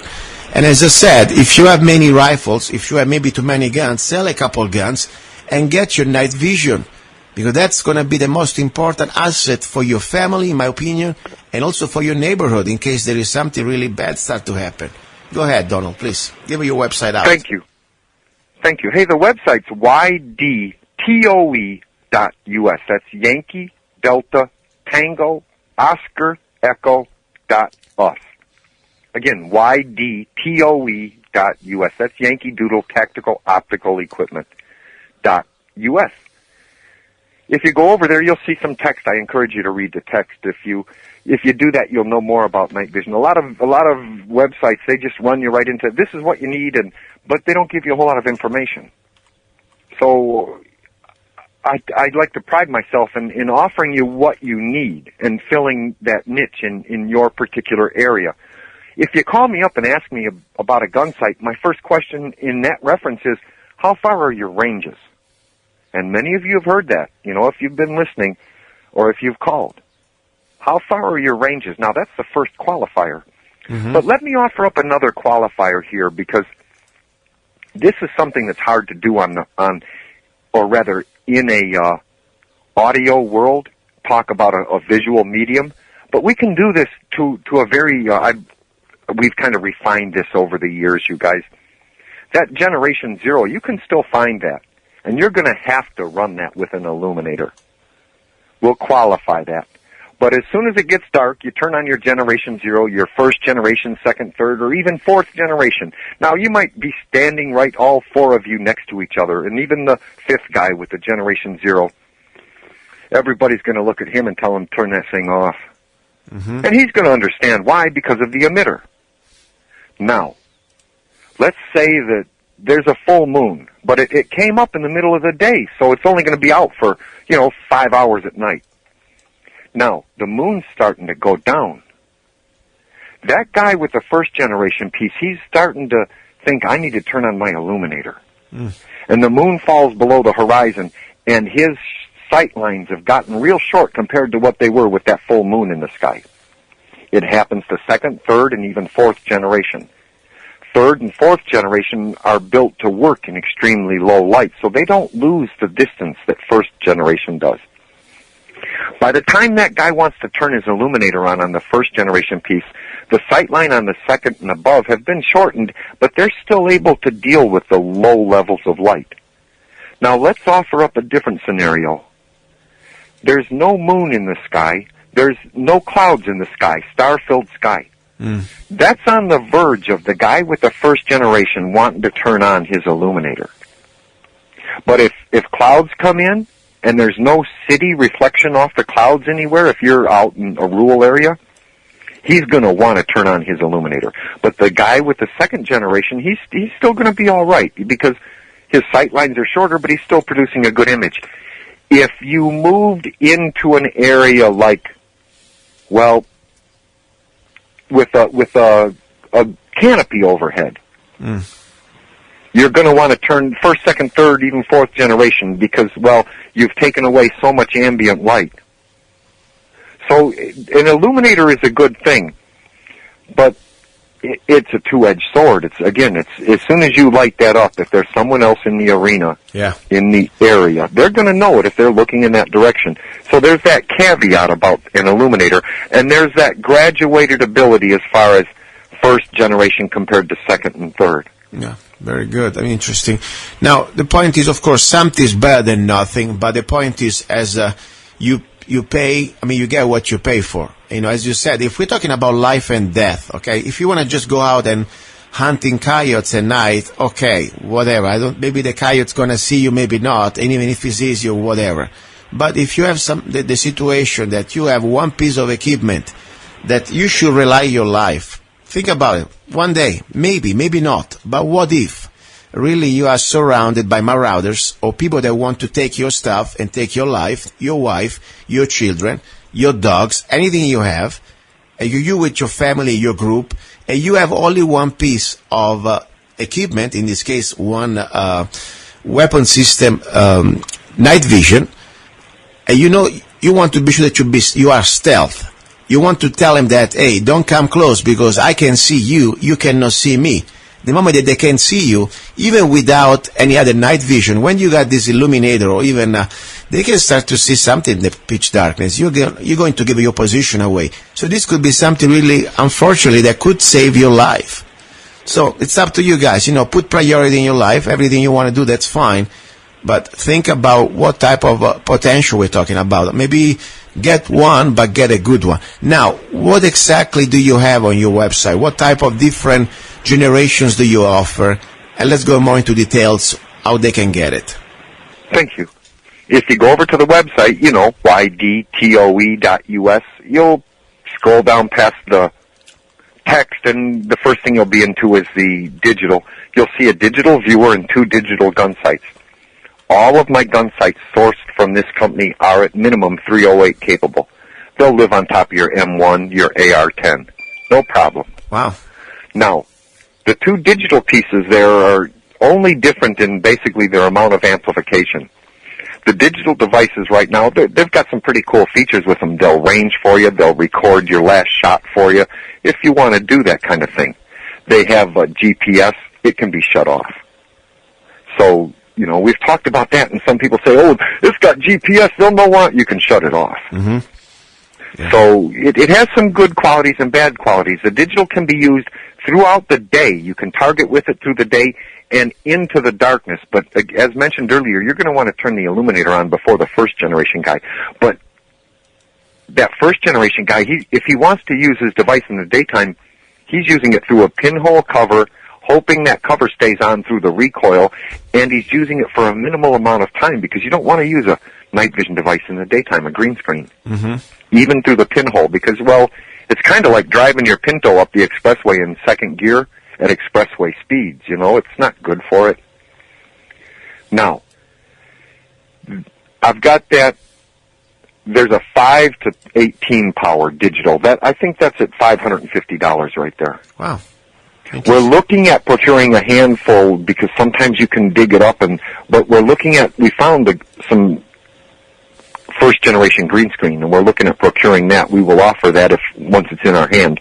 But that's like, you know, count your chickens and all of that. When it comes to us, we'll talk about it. But if you move up from there, we're looking at second generation real green screen. Mm-hmm. Now, that's 4-power. If you see at the website, I think that's advertised for $1,397, give or take $2. Okay. It's either $1,395 or $1,399. But if you call me and we can enter the right code, you can put that in your mailbox for like $1,255. Wow, that's very good. And can I ask you something? These products, they are like military surplus, or they are brand new? Exactly where they're from? Just to have an idea.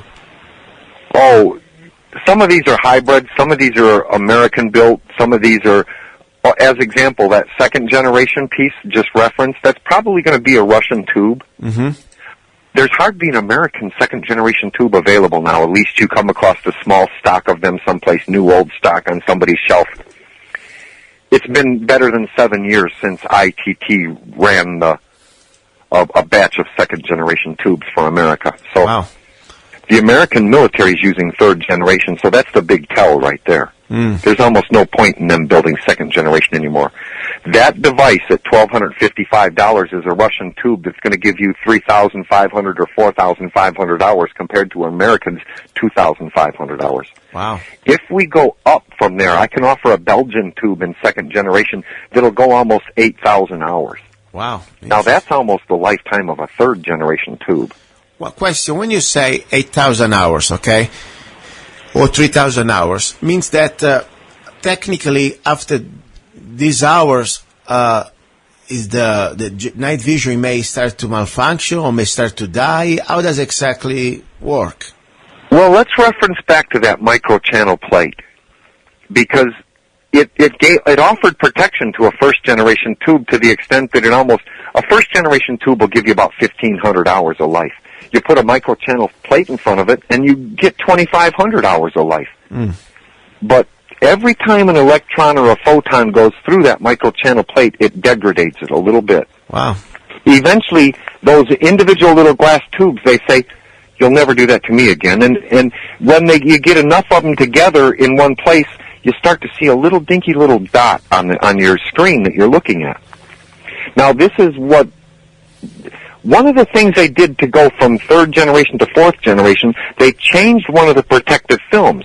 It lets more light in, and obviously if it lets more light in, well, it's going to work in even lower light. And fourth generation is tremendous in low light. But if you work it up into like half a moon, 3/4 of a moon, for a couple of hours, you notice that you start to get what are called flecks on the screen, like someone has splashed or dashed pepper across it. Now, those are those microchannel tubes failing. Interesting. Okay. So, fourth generation is tremendous. If you have the discipline to keep it in extreme low light, it'll live 10, 12, 14,000 hours for you. But if you work it out in higher light, where second and even third generation is more comfortable, you're going to affect the screen more dramatically than you would as witnessing the lifetime of second or third generation. That occurs in a bell, Zena. That it's a bell curve that you're going to get very good brightness over a good portion of the light of the lifetime of the device, and then it will start to curve down as far as its light amplification until it becomes unsatisfactory. Any special type of care that you need to do? I mean, to keep it the best you can. You know, I often joke about don't loan it to your brother-in-law. Yeah. You know what I mean? No, I understand. Because you want to keep an eye on it, because simply a green screen device, you can damage it by having the front cover off, the pinhole cover, and turning it on. Yeah. Even inside the house, because the defenses don't come up as fast as the tube warms up. I see. So, second, third, let's go back to first generation. There was an American first generation device, the PDS-2. That was a gun sight. It weighed over 6 pounds. When they first deployed that, it had no automatic brightness control or no bright source protection. I'll define those for you. Bright source protection is, well, if you're looking across the field and you turn ever so slightly and now you're looking at a fire, or you're looking at the field and a fire bursts out over there, an explosion or whatnot, the device is going to slow itself down or even shut itself off to defend itself from that high light. That's bright source protection. Automatic brightness control is on the other end. And almost every American device has had automatic brightness control since the PVS-2. Now, this disqualifies the Hollywood scenario where the guys are creeping through the room with the goggles on and someone flips on the light and they all scream because they're going blind, because it doesn't work that way. Yeah. For bright source control and automatic brightness. So there are defenses built into the devices now that will keep it from, well, just, frying in your hand in an instant because you turned it on in the daylight. But they don't come on as fast as the tube warms up. So the worst thing you can do is turn on a green screen in open daylight without the front cover on it. So again, don't loan it to your brother-in-law because he doesn't care too much about it. He didn't buy it. Exactly. Right? Exactly. Now, let's go specific. I have a lot of, I call them friends, because when somebody buy the Don't Trade on Us rifle, it's not just, even I never met them, I consider brothers and sisters, because they buy more than just a rifle. They are buying a concept of freedom. With the rifle comes the Constitution, comes also the idea that we are the last line of defense of this republic. So I make it very clear. So I want to really treat them as, for me, like brothers. And that's why I'm here. I want to bring you up here, because I consider you a brother too, even never met you, like I consider Mark, a person that we share the same value, the same hopes. So my brothers point, in arms. Exactly. So we are here to try to help each other. And my goal here is say, guys, I want to be able to give you a rifle that is affordable and reliable. And of course, I want to give you also, I always scout around for ammunition. I'm like a little rat going on the internet finding the best deals. And I'm not even waiting for this company to become my sponsors. I want to share with you. Wherever I can find you cheap deal, it means you save money, you buy more, I give it to you. Today I want to first of all share this deal. I think it's a very good deal in my opinion. SGMO.com. They have an incredible deal for 1,000 round or 223 Remington, 55 grains, full metal jacket, brown bear. That, by the way, they work so well with the Don't Trade on Us rifle. I shot a few thousands of those, never even a problem. Seriously, they 223 wild chamber. It loves 5.56, and it loves also this 223 in steel case for $215.90. $215.90 for a good training ammo, or at least a bulk stock ammo, with just $16 in shipping. So it's not a bad deal. So far I found the best deal. So that's something I want to interact there. But now, specifically, for everybody already is buying the Don't Trade on Us rifle, since you can remove the handle, the rear side handle, and you have a flat top, let's give them a couple of options of night vision with two different budgets for people that say, I want to have something now, maybe the first generation or whatever you think, and then something that could be maybe more expensive for people that already put in some money on the side. Please go ahead and give them the website again and give them the two packages that you can offer. Thank you. The website is ydtoe.us. Again, that's Yankee Delta Tango Oscar Echo.us. When you get there, you'll see digital for entry level. And again, digital can be used in the daytime. That's a plus. It can be used into the dark. And that would be entry level. I have a piece I can offer, 5 to 18 power for $550. And I'll throw in the delivery for your listeners. Wow. You're going to have to tell me that. Mm-hmm. Give me a call. My number is 231-796-8458. If we move up from there into real green screen, we can talk about that 4-power device mentioned earlier. Again, that's lists on the website there for $1,397, give or take $2. You put the right code in, we can put that in your mailbox for $12.55, and for your listeners, I'll pick up the delivery on that also. Wow. One more. I have a thermal device that'll live on top of your 308. It'll recognize a human being at 340 meters. Wow. That will fade and become less distinguishable out to about 900 meters. Wow. Now, I can put that in your mailbox for $51, less than $2,000. Wow. I'll pick up the delivery on that for your listeners. That's really good. And by the way, thermal is another thing I didn't touch today, but it's so important because There is a lot of things you can do with the night vision, but with thermal, you have another world. I mean, it's a new level, okay? And perhaps we'll do another hour soon and talk yes. about, because we could talk for half an hour about the difference, what the digital will and won't do, what the green screen will and won't do, and what the thermal will and won't do, and we can talk about the advantages of each, and how I might want this one for this instance or that one for another. Well, listen, guys, all I say, start at least to learn about this. Time is now. I understand economy stuff. We are not talking about a little toy here or a little cheap Chinese little red dot. This is an investment. But consider this as an investment for your family, also for your community. Maybe, I don't know, if you already have a group of people that work together, neighbor group, or even just, this type of neighborhood watch that you get together, consider, I don't like this type of community investment. I like to buy stuff for myself, and of course then we can trade and share, but that's another story. Private property. Exactly. But still, find a way to get at least one.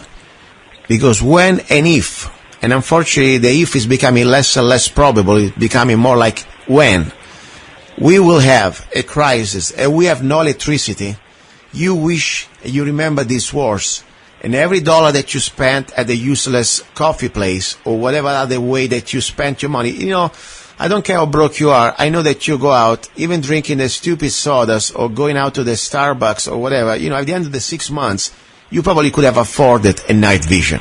That's a fact. It's easy to see how much money people can waste. So go to Yankee Doodle Tactical Optical Equipment, YDTOE.US, and at least take a look, honestly. And I want to be clear, Donald, you're not my sponsor. I bring you here, first of all, because I really like what you're doing, and more important, because I think you're offering a very vital service to the community of Americans who understand what's going on and want to be prepared. So when you listen to the show, I tell you when he's a sponsor. Donald, for me, is a person that we respect, and I think he has something to offer that is valuable, and I want him up, and I want you to take this opportunity. Am I right, Donald, or not? Thank you. Confirm. Thank you. Hey, let me point out something. I know we're getting close, but yes. When we talk about electronics, you guys, if you buy a piece of night vision now, you're familiar with it. You know what it can and can't do. If you work through it through the seasons, you know what it'll do with no moon and with full moon. If you pick a piece of electronics up off a battlefield, you do not know what it is for certain. If you find yourself in this instance, try to take it to someone who knows what this might be. Don't turn it on. That's a sound piece of advice there. Yeah. It might be a piece of night vision, it might be something else, but don't power it up until you find someone who knows for certain what it is. Exactly, because you said they may also have a GPS. You may bring home a piece of a tracker. You never know. Exactly. Listen, Donald, I want to thank you again, and thank Mark when you talk to him. I really enjoyed the time together on the show, and I enjoyed today together. So I say, guys, you're listening to Love, Guns, and Freedom. We're going now for the hour number 3. Don't forget, this is not the government, okay? We do not extort your money. We offer product and services that we trust and we believe for great prices, and you have free will. And that's how we stay in business, because people decided if we want to stay in business. So please, go check it out, this night vision at YDTOE.US. And I will post the link on Love, Guns, and Freedom, lovegunsfreedom.com on the homepage for today's show, so people can go there and check it out directly.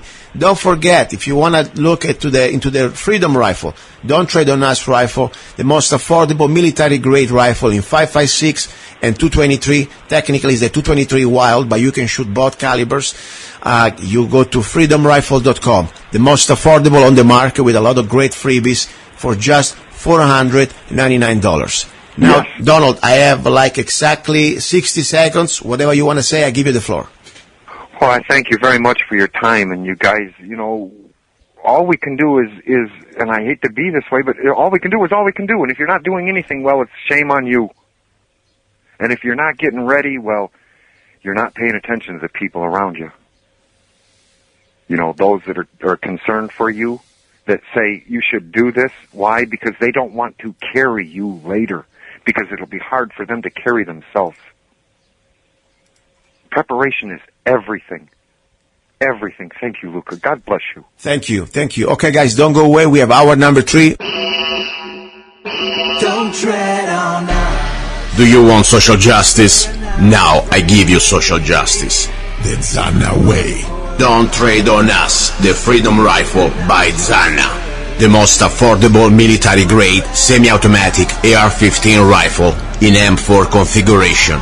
Chambered in 223 Wild that can shoot both 5.56 NATO and 223 Remington.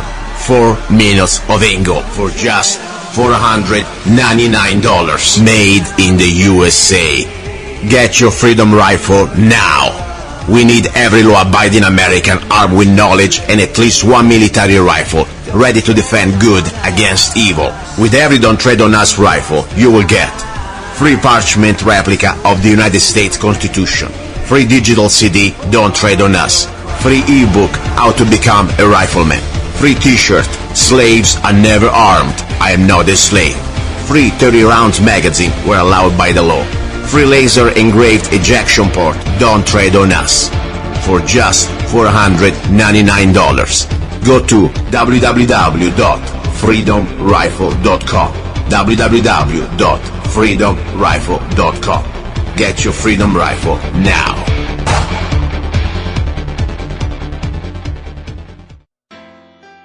Have you ever met someone on an online dating site and thought, wow, this guy is perfect for me, or she is simply amazing, only to find out they were hiding a deep, dark secret? They plan to vote for Hillary. FreedomLovers.us was created for singles who want to exchange ideas and a love for freedom. People who are looking for solutions to create and defend freedom in the real world, and at the same time getting that once-in-a-lifetime chance to find their true soulmate. Whether you are interested in meeting your soulmate, making new friends, networking, or hanging out with that like-minded liberty lover, visit FreedomLovers.us. It's the first free dating site and community. So patriots, don't waste your time with other dating sites. FreedomLovers.us is the place where like-minded singles really click. Here we go, guys. You're listening to Love, Guns, and Freedom with luca-zanna on KTOX 1340 AM. United States.FM network, final hour. Guess what? Guess where I am? Probably you can hear from the acoustic. I am not in the studio. I'm one of my favorite places. Exactly. In my kitchen. Excellent. I love the kitchen. I wish the world sometime would stop here in the kitchen. Seriously. It seems like almost another world. All the problems, all the sad realities, politics, taxes, Obama, Bush, New World Order, everything out. I'm here in the kitchen and I'm having a break. Normally in the kitchen where I have my coffee and also where I like to cook. And cooking, I really believe, is more than just eating. You can eat rocks if you have to. There's so much food that you can eat, even garbage, of course. But cooking is for me also a way to keep a little bit of my heritage with me, no matter where I am. I'm from Italy, but after all, I love Arizona. This is the place I chose to live the rest of my life. And but I like to bring with me my flavors that somehow bring me back memories of when I was a child, when I was in my other life, my past life. I really feel blessed. As I said, I had a chance and the opportunity to live 2 lives, one as an Italian and now one as an American. And as much as I like this country, I love this country, this is the country I chose to stay, but I have some preferences with food. Probably it comes in my DNA. What can I tell you? I do not like fast food. I do not like honestly, much meat. I'm not really a meat eater. The last 5 years, and I'm not trying to preach, honestly, I don't care what you eat. It's your business. But I started to have a crisis, like when it comes down to mammals, like, for example, cows and anything with, like a mammal, lamb, sheep, things like that. Unless I'm starving, that I'm really desperate for survival situation, that's fine. But if I have to choose, I'm staying away from killing, And so one of the few really pieces of meat that I eat is chicken. People may say, oh, you must be really, are you like, I don't know, an hypocrite? You don't like cow, but you eat chicken. But first of all, I'm not judging, so I'm not an hypocrite. But this is my preference. I think, I'm not saying that the chicken is an evil animal. I mean, poor guy, even chicken. But, if I had to choose between all the different animals that I'm eating, as I said, I try to give a break to the mammals. So even people, sometimes like to think just because I love guns, I'm a hunter. I'm judging if you hunt, that's your business, but I do not hunt for sport. And the only reason why I would hunt, it would be just for survival. Let's say I live in the middle of nowhere, and that's what I'm going to eat. If I was living in Alaska, probably 10 hours away from the next shop, yeah, that's what I would eat. Since I live still somehow close to civilization, and I'm not forced to eat caribou or, elks or things like that, when a few times I eat meat, I like chicken. Now, there are different ways to make chicken, okay? I'm sure there are more than many ways. But this is one of the ways I like, because also reminds me a little bit when I was a child and when I was with my grandmother in Italy. Even my mother used to cook for me chicken like this. So let me share it with you. This is, after all, is the hour about love. And what is love? Love is also part of who you are, your memories, your childhood, your family. So today I'm going to share with you the chicken made with sage. Last time, a few months ago, I shared with you chicken and rosemary. Very simple. I also call it chicken alla cacciatora. Without tomato. You can also do it with tomato, of course. Today I wanted to do instead a chicken with a white wine and with sage from my little bush. I grow my own sage and my own herbs, and some garlic. Okay? So what do we need? First of all, a beautiful pan. Stay away from Teflon pans. I mean, if you can, I'm not trying to preach you, but I tell you, Teflon is not really that good to you, in my opinion. So I like a lot these,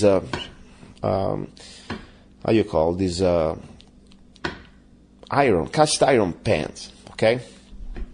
And I stay away from aluminum, and I stay away from, as I said, from Teflon. So this is pretty much what I cook with, or stainless steel.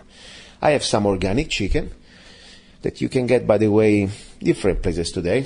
We don't need to share you. Wherever you find it, it's up to you. Be sure that it's USDA, and unfortunately, even now, you got to really watch it, because some chicken, unfortunately, is processed, thanks to Congress, in China. Think about it, discount. So I think that's pretty soon I'm going to start to get my own chickens that I already have, but, I was giving them a break and just get the eggs from them. But, I think I may be forced to start to eating them once in a while. Anyway, so you got some organic cloves of garlic cloves. About a couple, big one. You want to cut them enough, okay? Because the idea of the garlic, is going to be spreading the flavor. I'm not going to eat the garlic. I don't like to eat garlic. So what I do, I put some oil. I put some oil on this cast iron pan. Very low, medium. I don't want to have too hot, okay? And I put the garlic inside, okay? So the garlic starts to pretty much blend in with the oil. I have this chicken already cut in pieces, and there are different preferences. If you like the breast, if you like the thigh, it's up to you. I like the thigh. I'm kind of a thigh guy, okay? So anyway, I got this little chicken, and I start to open it up, and we got one piece. So what I did, I put the oil in the pan with the garlic, let it warm it up. You want to be sure the oil is warm before you put the chicken, otherwise it's going to get too oily, okay? And you don't want to dip into oil. The oil is just to give a little flavor, and of course, to be sure it doesn't attach to the pan. What type of oil? Stay away from, my opinion, from corn oil or all these strange oils. Use, at least for this type of cooking, I like to use extra virgin olive oil, okay? No chemicals, cold press, straight from the olives. There are different brands. I like the one at Trader Joe's, imported from Italy, very good price. Can't believe it, can't beat it. Then, of course, there is my brother that I had on my show a few weeks ago, And I need to post his website. He has incredible oil, but his oil is so good, you don't even want to cook with that. It's mostly to eat raw with bread, seriously. It's super gourmet oil. Anyway, so right now I got my chicken spread out in the pan with the garlic around. You want to be sure it's very open, okay? Now, be sure you wash your hands after you touch chicken. You want to be sure that you do not mess around touching other things. That's very important. You know, salmonella and things like that, they're always there, okay?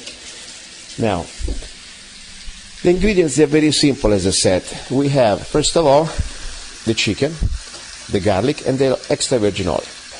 Now we get some sea salt. I like sea salt, okay? These ingredients, they're important. Believe it or not, if you start to get, poor ingredients, you're going to have a very terrible result. Even the salt, it makes the difference. So I'm spreading a little bit of salt on the first side, the one that is not cooking yet, the one is on top, and also a little bit of black pepper, okay? Black peppercorn. 1 second, I need 2 hands.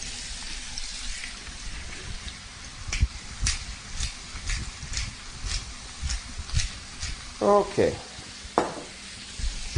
Now, I have sage here ready to go, but I don't want to do the sage yet, because I don't want to overcook the sage. I want to put it almost at the end.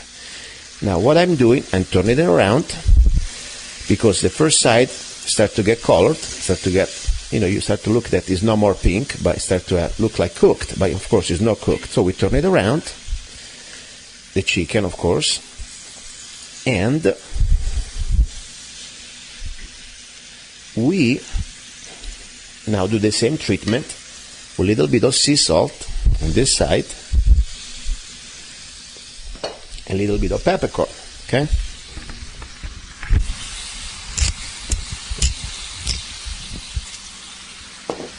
All right. And by the way, you're listening to Love, Guns, and Freedom. This is not a cooking show. This is just about me being peace in my home here in Arizona, where I'm drinking red wine and having a great chicken with sage. Okay? That's the idea. We talk about serious things all day, or at least, let's say, in this 3-hour show, most of the times we focus about important things, the corruption. What can we do to stop this new world order?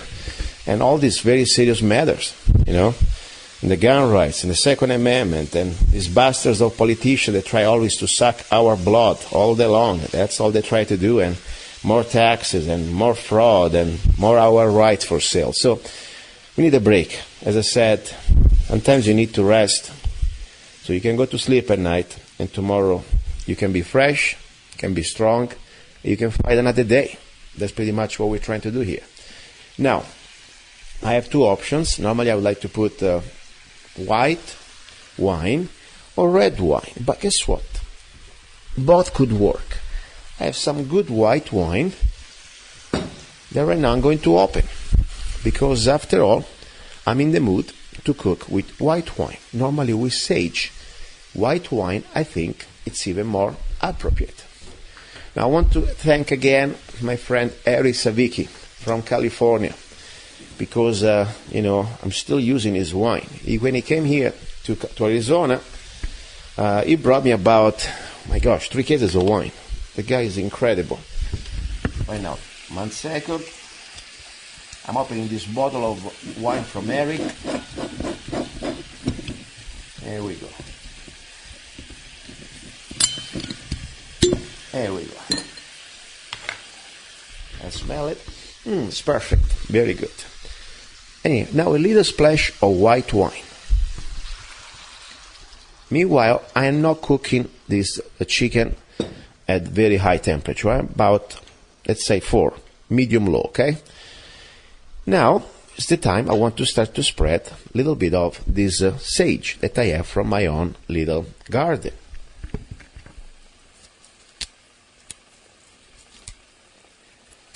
Nice fresh sage.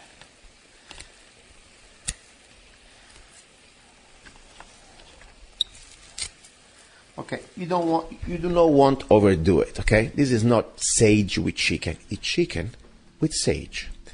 So don't overdo it.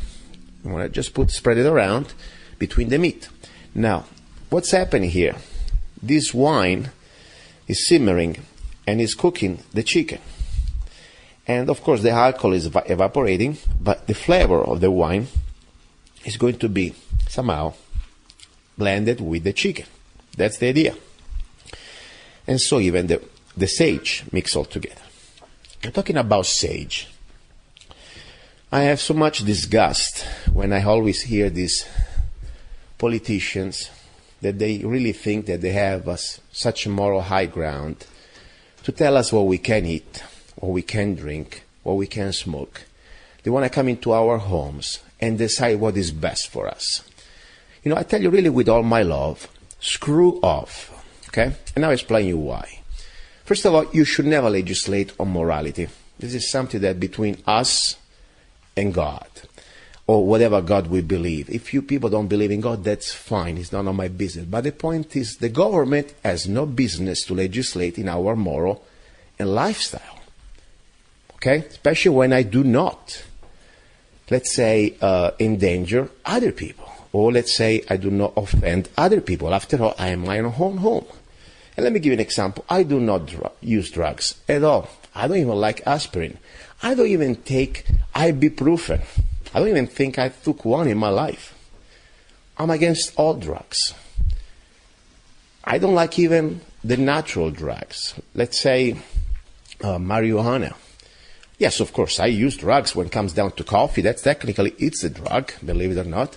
And alcohol. Okay, yes, I'm drinking wine.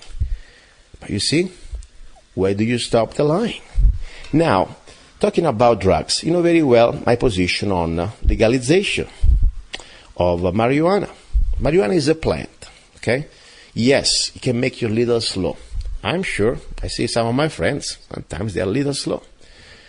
But like wine, if I drink a bottle of wine right now, I'm going to be very slow. Borderline stupid, okay? And I never get drunk. You know, I always use wine with moderation, by the way. I know many people say, oh my gosh, you always talk about wine, drinking wine. You must be an alcoholic. Guess what? Far from that. I drink wine to enjoy my food. It's like almost for me a sort of a ritual and also a nutrient. I believe a good red wine is good for your heart. It's good also for your body. But that's another story. I like it on top, yes. So, coming down to marijuana, as much as I don't like it, I do not want a government can tell me which plant I can grow in my own home, I can eat or drink or smoke. Just to show you how hypocritical and stupid you are, first of all, I really believe that many of you out there in the government who legislate this, indirectly you are helping the big cartel of drug dealers. Because a plant like marijuana that pretty much is like, could cost zero, like sage.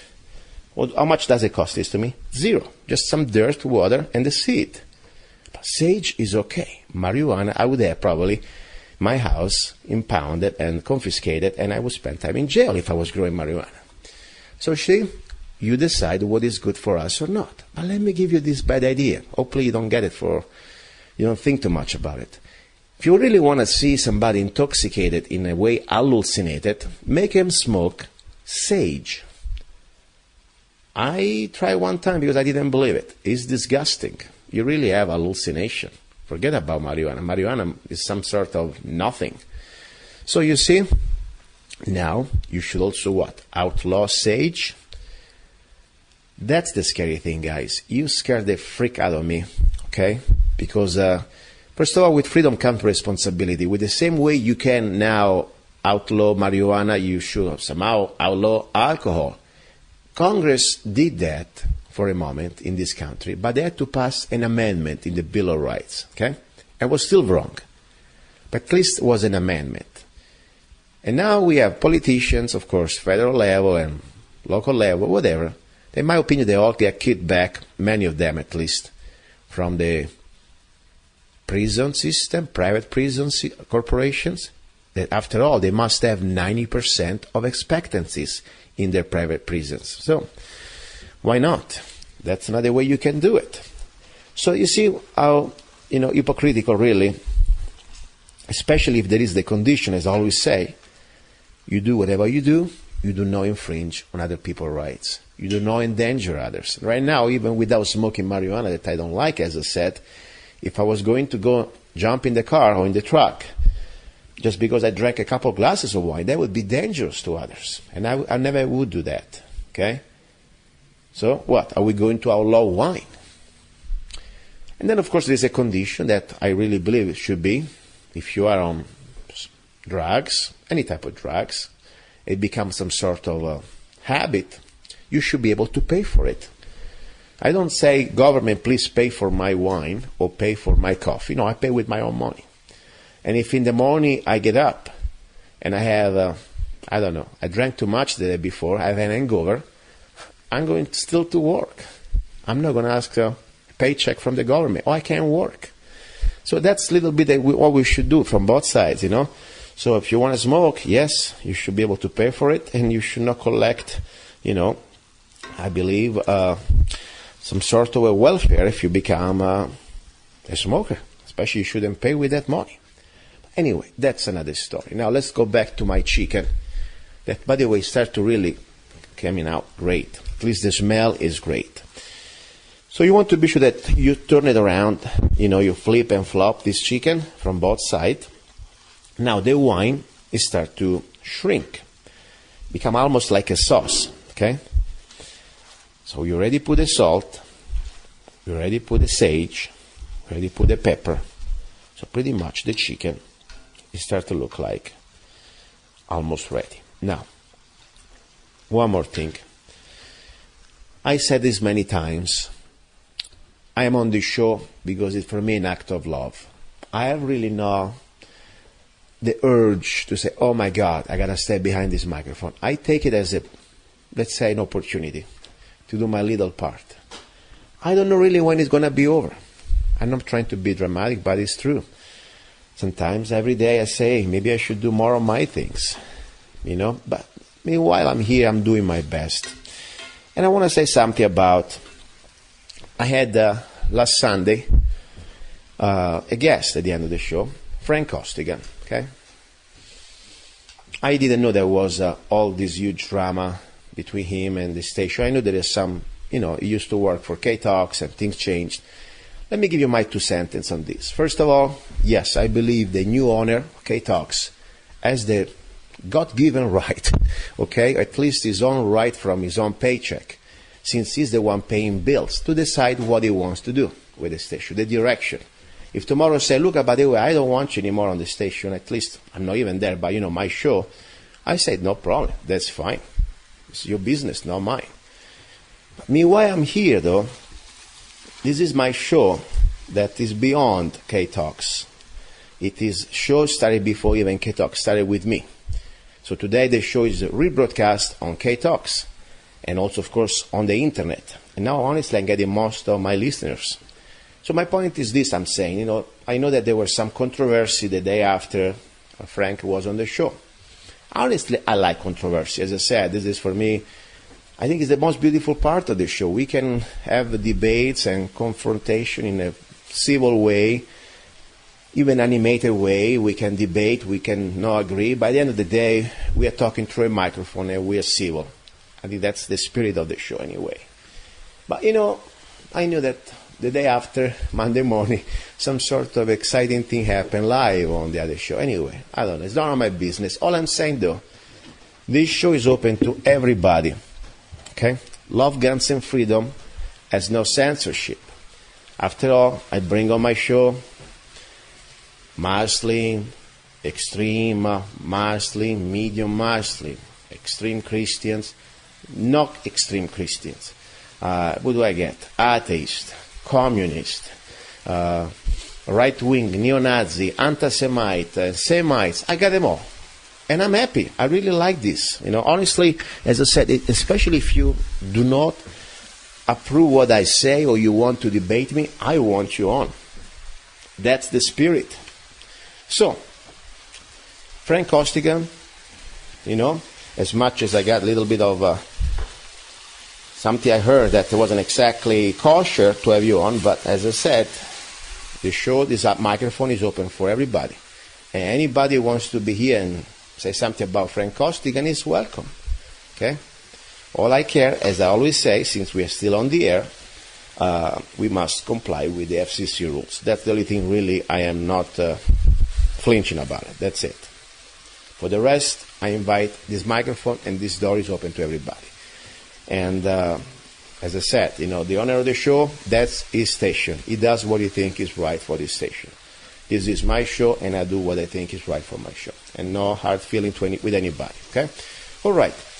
The chicken is ready. Now, you want to be sure that you do not burn it, and you want to be sure that you leave, a little bit of this sauce. So, turn it off. There we go. Now, what do? I add a little bit left over of this sage, and I put a couple extra leaves, fresh, here. There we go. And the chicken is ready.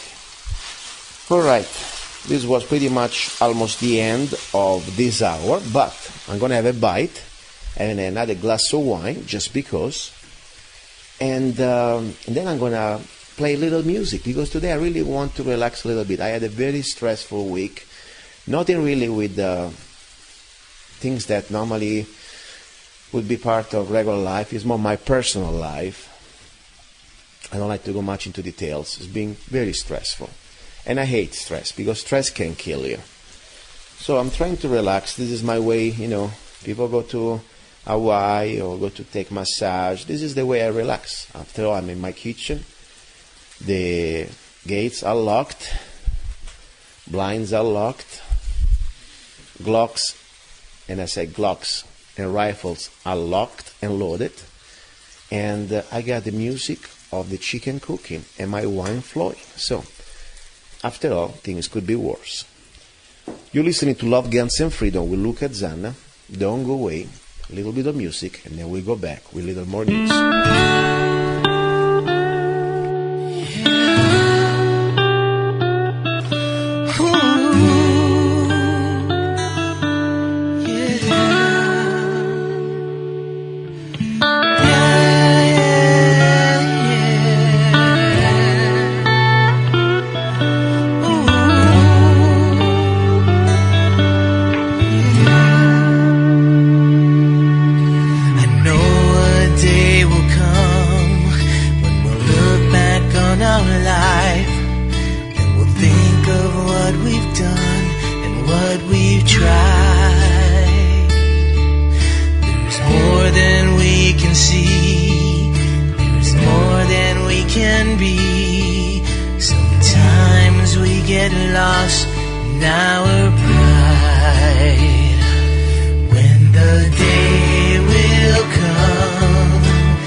See golden fields of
He's a songwriter, a poet, a rifleman. I'm not afraid. And a constitutional activist. I'm not afraid. Italian by birth. I'm not afraid. American by choice. Luca-Zanna. I'm not afraid. And his new CD, Love, Guns, and Freedom. 16 powerful songs on one CD from the heart of a patriot.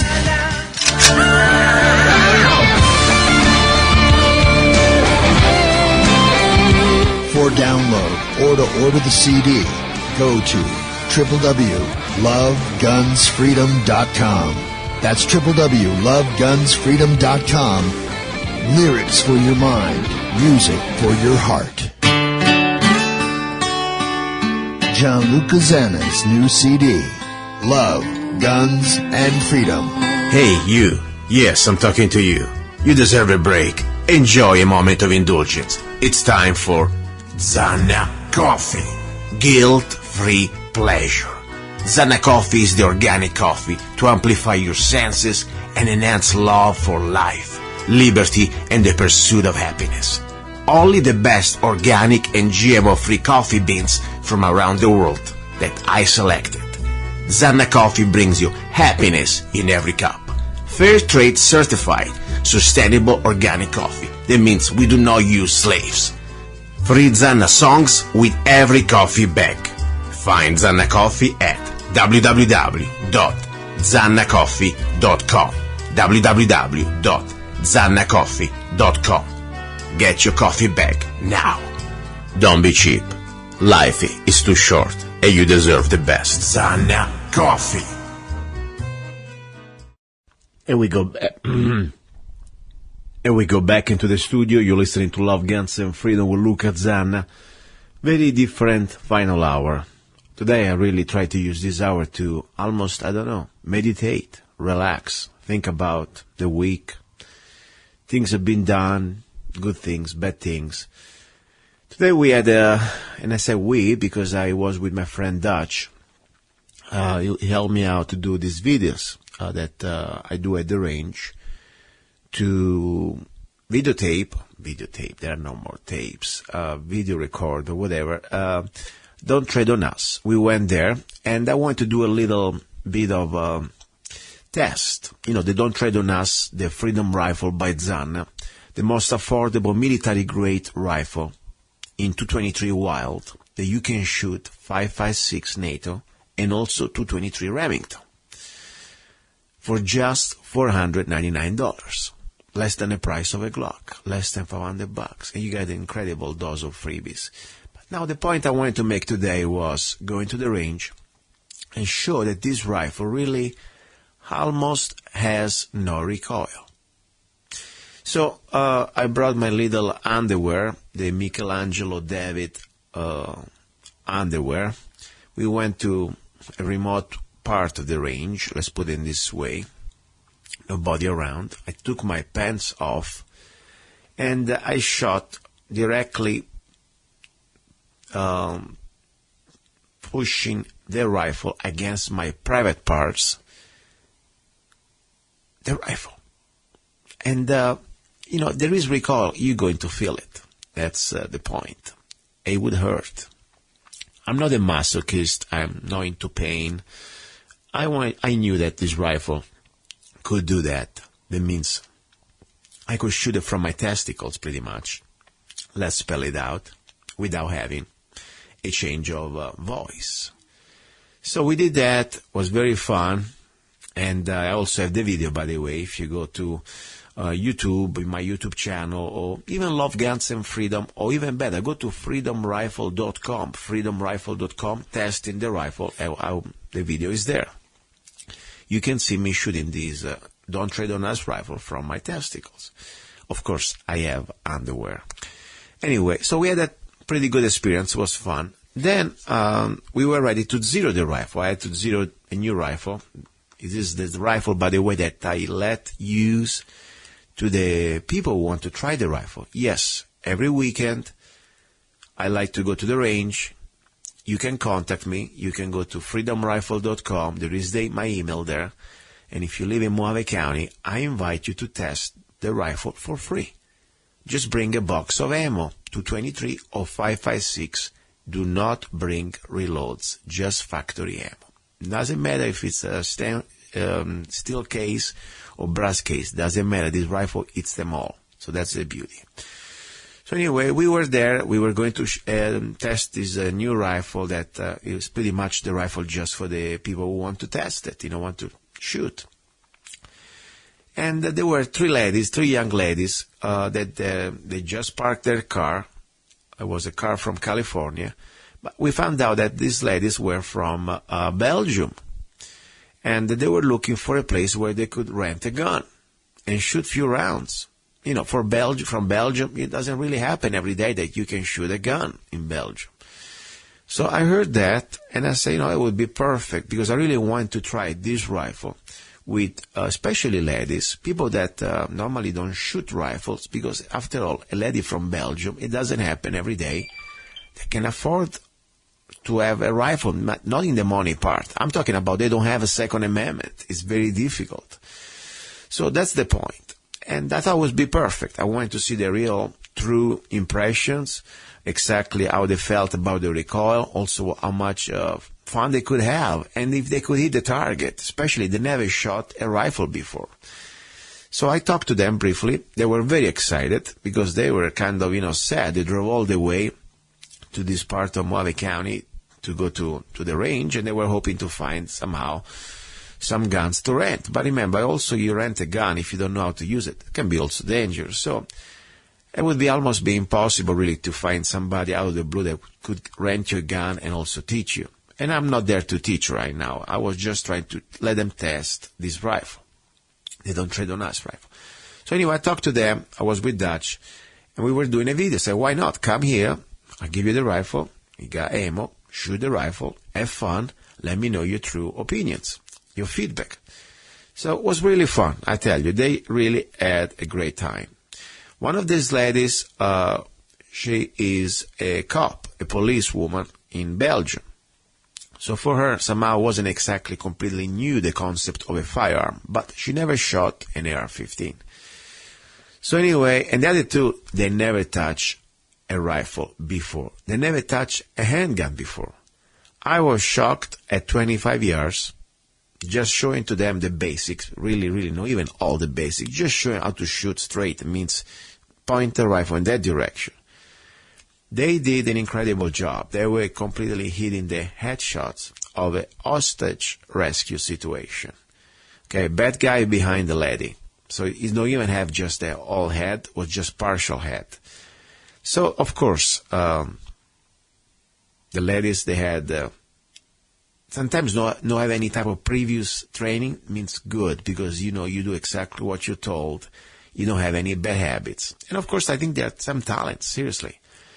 And also, I tell you, it's not because this is my rifle that I put together, but I really believe this is a really incredible rifle. They were so excited, and they were shooting with fun, no pain, no recoil, and hitting the target. I mean, I was shocked myself how accurate they were from standing, without sling, without any type of training. They were really good. So why am I talking about this?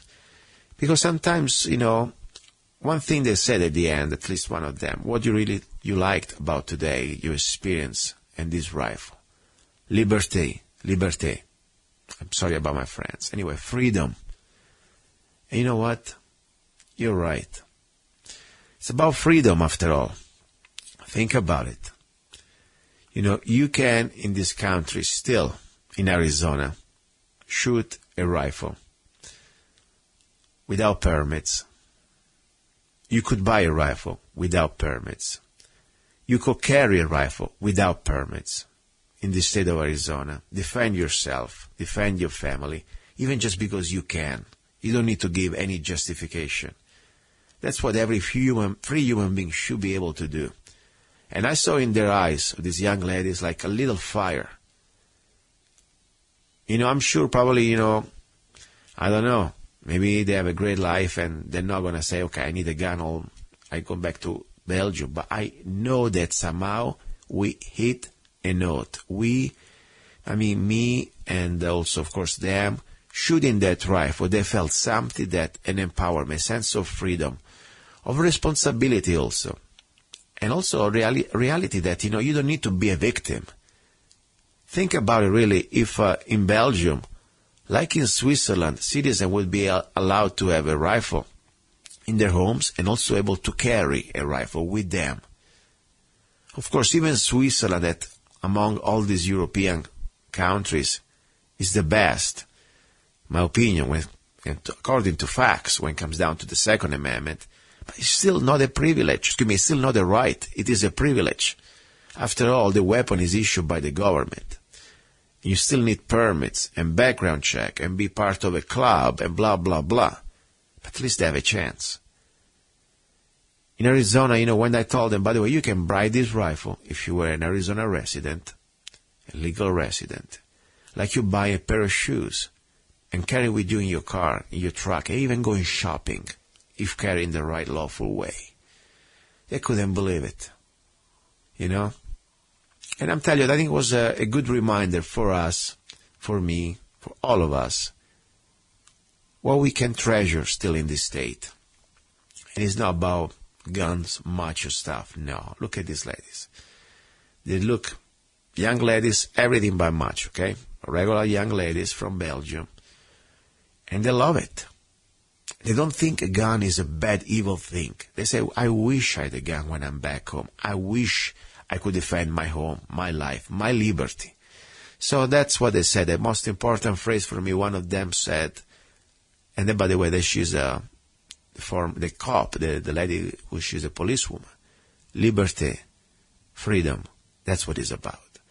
I have just a few little seconds of this clip. By the way, it's going to be a video that I will edit and post on my channel and also on freedomrifle.com, that you can see him shooting this Don't Tread on Us rifle completely with fun, with joy, with any type of pain, just thinking about it is like a tool, and it also is a fun tool, and easy to shoot tool. I was shocked myself. I mean, I shoot rifles almost every day, and, for me it's no big deal. But when I saw a woman never shot anything before, probably not even a slingshot she ever shot, and they were hitting the target, headshots, small part of the headshots, and having fun, and smiling, and laughing, and wow. That's really what the way should be for every human being. And I say, I will pray for you guys in Europe, because I was one of you. After all, I was in Italy, I was in Rome, I was born in Rome. And I know how much I could never go back there. Also how much I wish for you. Somehow you can gain these rights that our founding fathers fought and died and bled for here in America. That's why I say, please, let's appreciate what we have, and let's fight to keep them, these rights, okay? So I'll play a little bit this few seconds clip, and then we have a little bit of a topic that is really coming too many times, too often, getting to a point that we got to do something.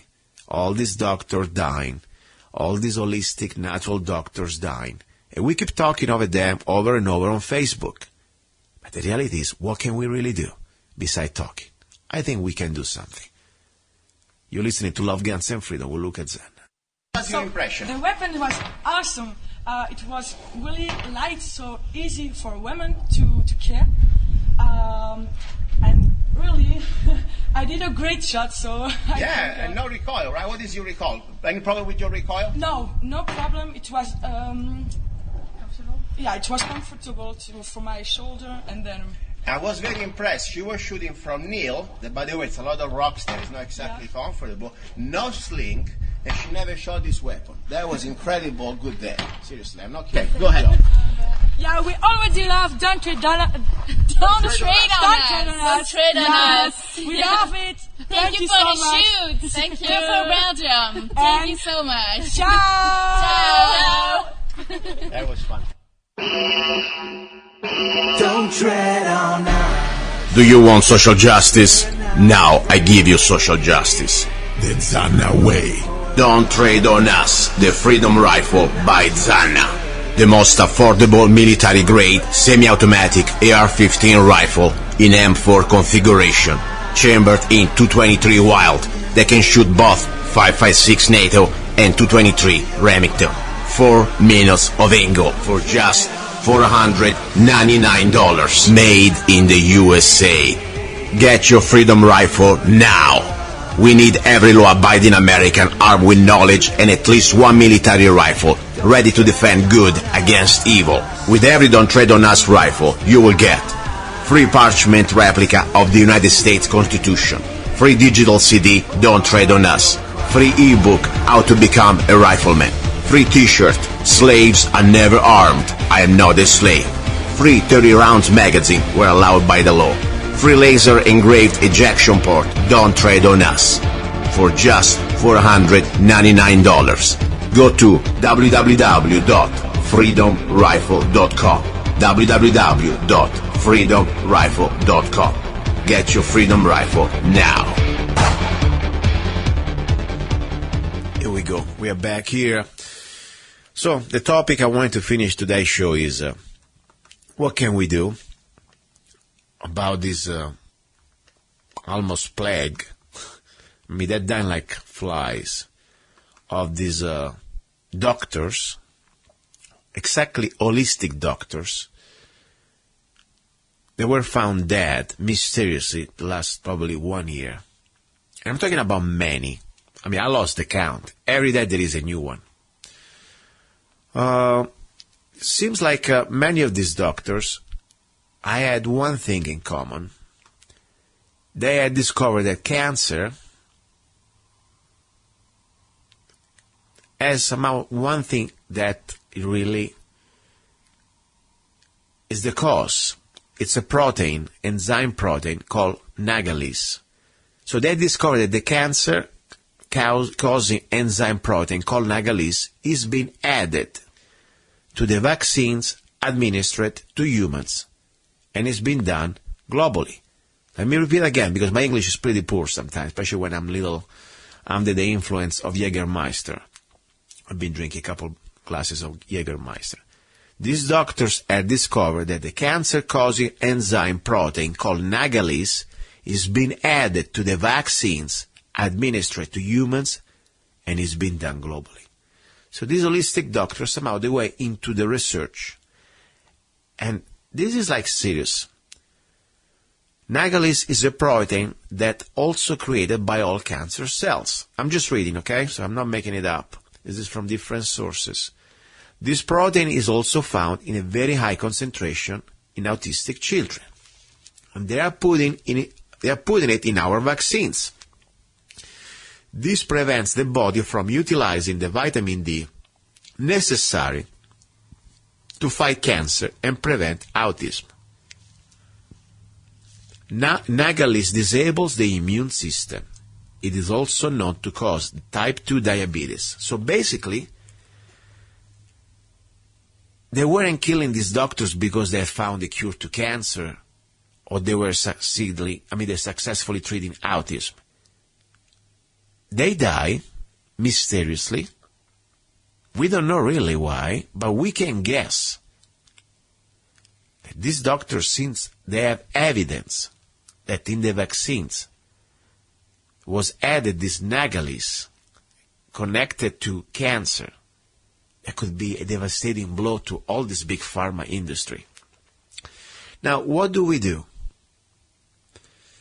Well, I'll tell you what do we do. First of all, we can keep talking all day. All we want on this Facebook is not going to solve the problem. I don't see any type of investigation from the authorities. They're supposed to be the public servants. The police, even if they want to, how can they defend everybody? It's impossible. You cannot walk with the policeman in your pocket. Federal government seems like not even want to talk about this. So let's be honest. You got to do what you have to do by yourself. Now let me give you my simple solution. If you know that you have, first of all of us, we could be at risk of anything. Even if when you go to shop in the middle of the day, the grocery store, in the parking lot. Somebody may kill you. It's part of life, okay? The reality is that evil exists. You want it or not, you like it or not, it's there. It's only a question of statistics. Now, for sure, if you are an holistic doctor and you're involved in maybe criticizing the vaccines or talking about vaccines or maybe even studying these vaccines and what they add into these vaccines, definitely we know that there is a good chance that you could be a target. What do? You cannot hide, you need still to live, and there is a point that you cannot live, as I said, with a copy in your pocket. Not going to work. Unless you're super wealthy, I don't think you can hire bodyguards. What do? You need to start to take responsibility on your own. That means, first of all, you must have your mindset. Your first weapon is your mind.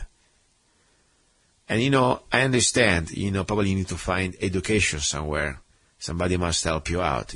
There are different ways you can do it. But the point is try to find the source where you can start to obtain the type of mindset. And the first weapon that you have to try to defend yourself is to be aware of your surrounding.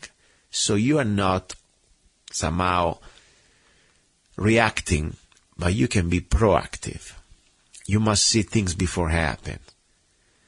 Of course, we are humans. You cannot stay 24/7 always in condition orange, but in condition yellow. And I talked about this in the past, about this. It means being aware of your surroundings, something you should be able to do always, okay? You should train yourself. Then, of course, the next situation is empower yourself with a weapon. The first weapon you should be able to have, because you can always carry it on you, of course, depends where you live. If you're in New York, I'm sorry, you're screwed, and so many other states like California. But some of these doctors, many of these doctors, they were in Florida. There is no problem. In Florida, you can have a concealed weapon permit. So, start to organize yourself, find a weapon, and get whatever means necessary to carry the weapon legally. And train. Train. Not because you bought a weapon, you got now 6 rounds or 5 rounds revolver, you think you're safe. No, you gotta train. Whatever you have, keep training. Get training. Realistic training. Not because you can hit the paper target with calm and peace without any type of, distraction. Now you think you can, okay, you're fine. No. That's just the beginning of your journey. So that's the point. We got to empower ourselves. Because I tell you, I am almost sure, I don't know for sure, but all these doctors who mysteriously died or they were killed, I don't think they had a weapon with them. Never heard about anything. Probably they were all disarmed. Normally a doctor thinking, nobody's going to touch me. I'm a doctor. Why they should come to me? I'm a doctor. I'm not a policeman. I'm not, a juryman or things like that. I don't work at 7-Eleven. No, guess what? Can happen to any one of us. But now more than ever, you see, this could be a really bad statistic, what's happening now. I believe in conspiracy. Conspiracy is not a bad word. Conspiracy is a fact when one or more people together conspire to commit evil deeds. And that's exactly what's happening. They are conspiring to enslave humanity. They are conspiring to kill humanity, at least 90%. And vaccine, for sure, is one of the best things they can do right now.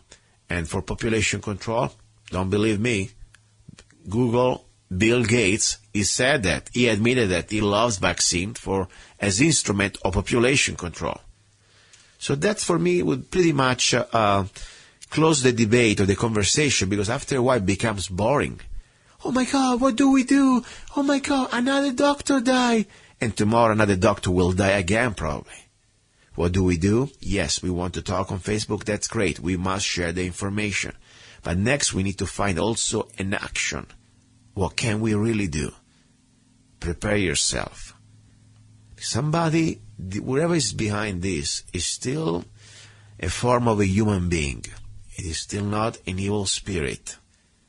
And I believe that a little bit of dose of copper mixed with lead, It's a good medicine against bad people still. Okay? But you need to be, first of all, able how to perform, train, how to use it, and also the most important thing I said, your weapon is your mind. Learning about your surroundings. Who is that person? Somebody's following you.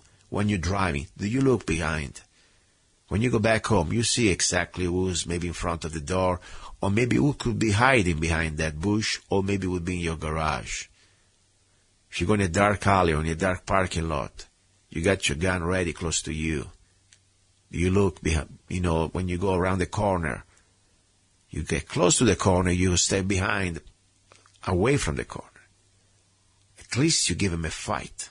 At least you're not going to be a complete victim. That's pretty much what we have to do now. Start to help each other, empowering each other. So anyway, that's pretty much the topic, and I would like to bring a guest. Probably there are many writers that have been studying and researching, documenting with details exactly how many doctors, holistic doctors, died just the last 2 years. An amazing number. I know it's not the right word, but you got the idea. Now, I want to thank you for listening, for putting up with me. I appreciate it. And I want to thank you for your support, seriously. As I said, the show is here because you are there. Means it's a symbiosis, I do it because I believe I have something to share with you. And I appreciate if you can share this show with other people, seriously. Some topics, maybe you already know about this stuff. Maybe some people don't know. We need to reach out to people that they don't know. That's the idea. And I appreciate your support. You can support the show in many ways. You can go to zannacoffee.com and buy a bag of coffee. The same money that normally you would spend for your regular coffee, you get a great organic, GMO-free coffee that tastes great. 1776 or straight shot espresso. And next week I also have coming Route 66 coffee. Buy a bag of coffee. Or 99 cents, you can download any of my songs. Or you can go to zannaart.com and get one of my t-shirts. So many ways. Why am I saying that? Because guess what? The show, it needs your support. And I wish you can support the station too. KTOX, I tell you, I'm still on the air. Can't believe it. I couldn't talk about all these topics, any other commercial air station. Yes, we have the internet still, and I say whatever I want there. But on the air, I'm pretty shocked. So support KTOX and support here, Love, Guns, and Freedom. Now, if you want to be on the show, don't forget, I don't censor anybody. Just be polite. Let's talk with FCC rules. Bring real facts. I bring you in. No question asked. Okay? You're listening to Love, Guns, and Freedom with luca-zanna. You've been listening to Love, Guns, and Freedom. And God's willing, I will talk to you next Sunday. Thank you very much. Wake up, America, before it's too late. They're trying to make you fade away. They're trying to kill your faith. Every day you're invaded, your soil desecrated. Politicians turn their back.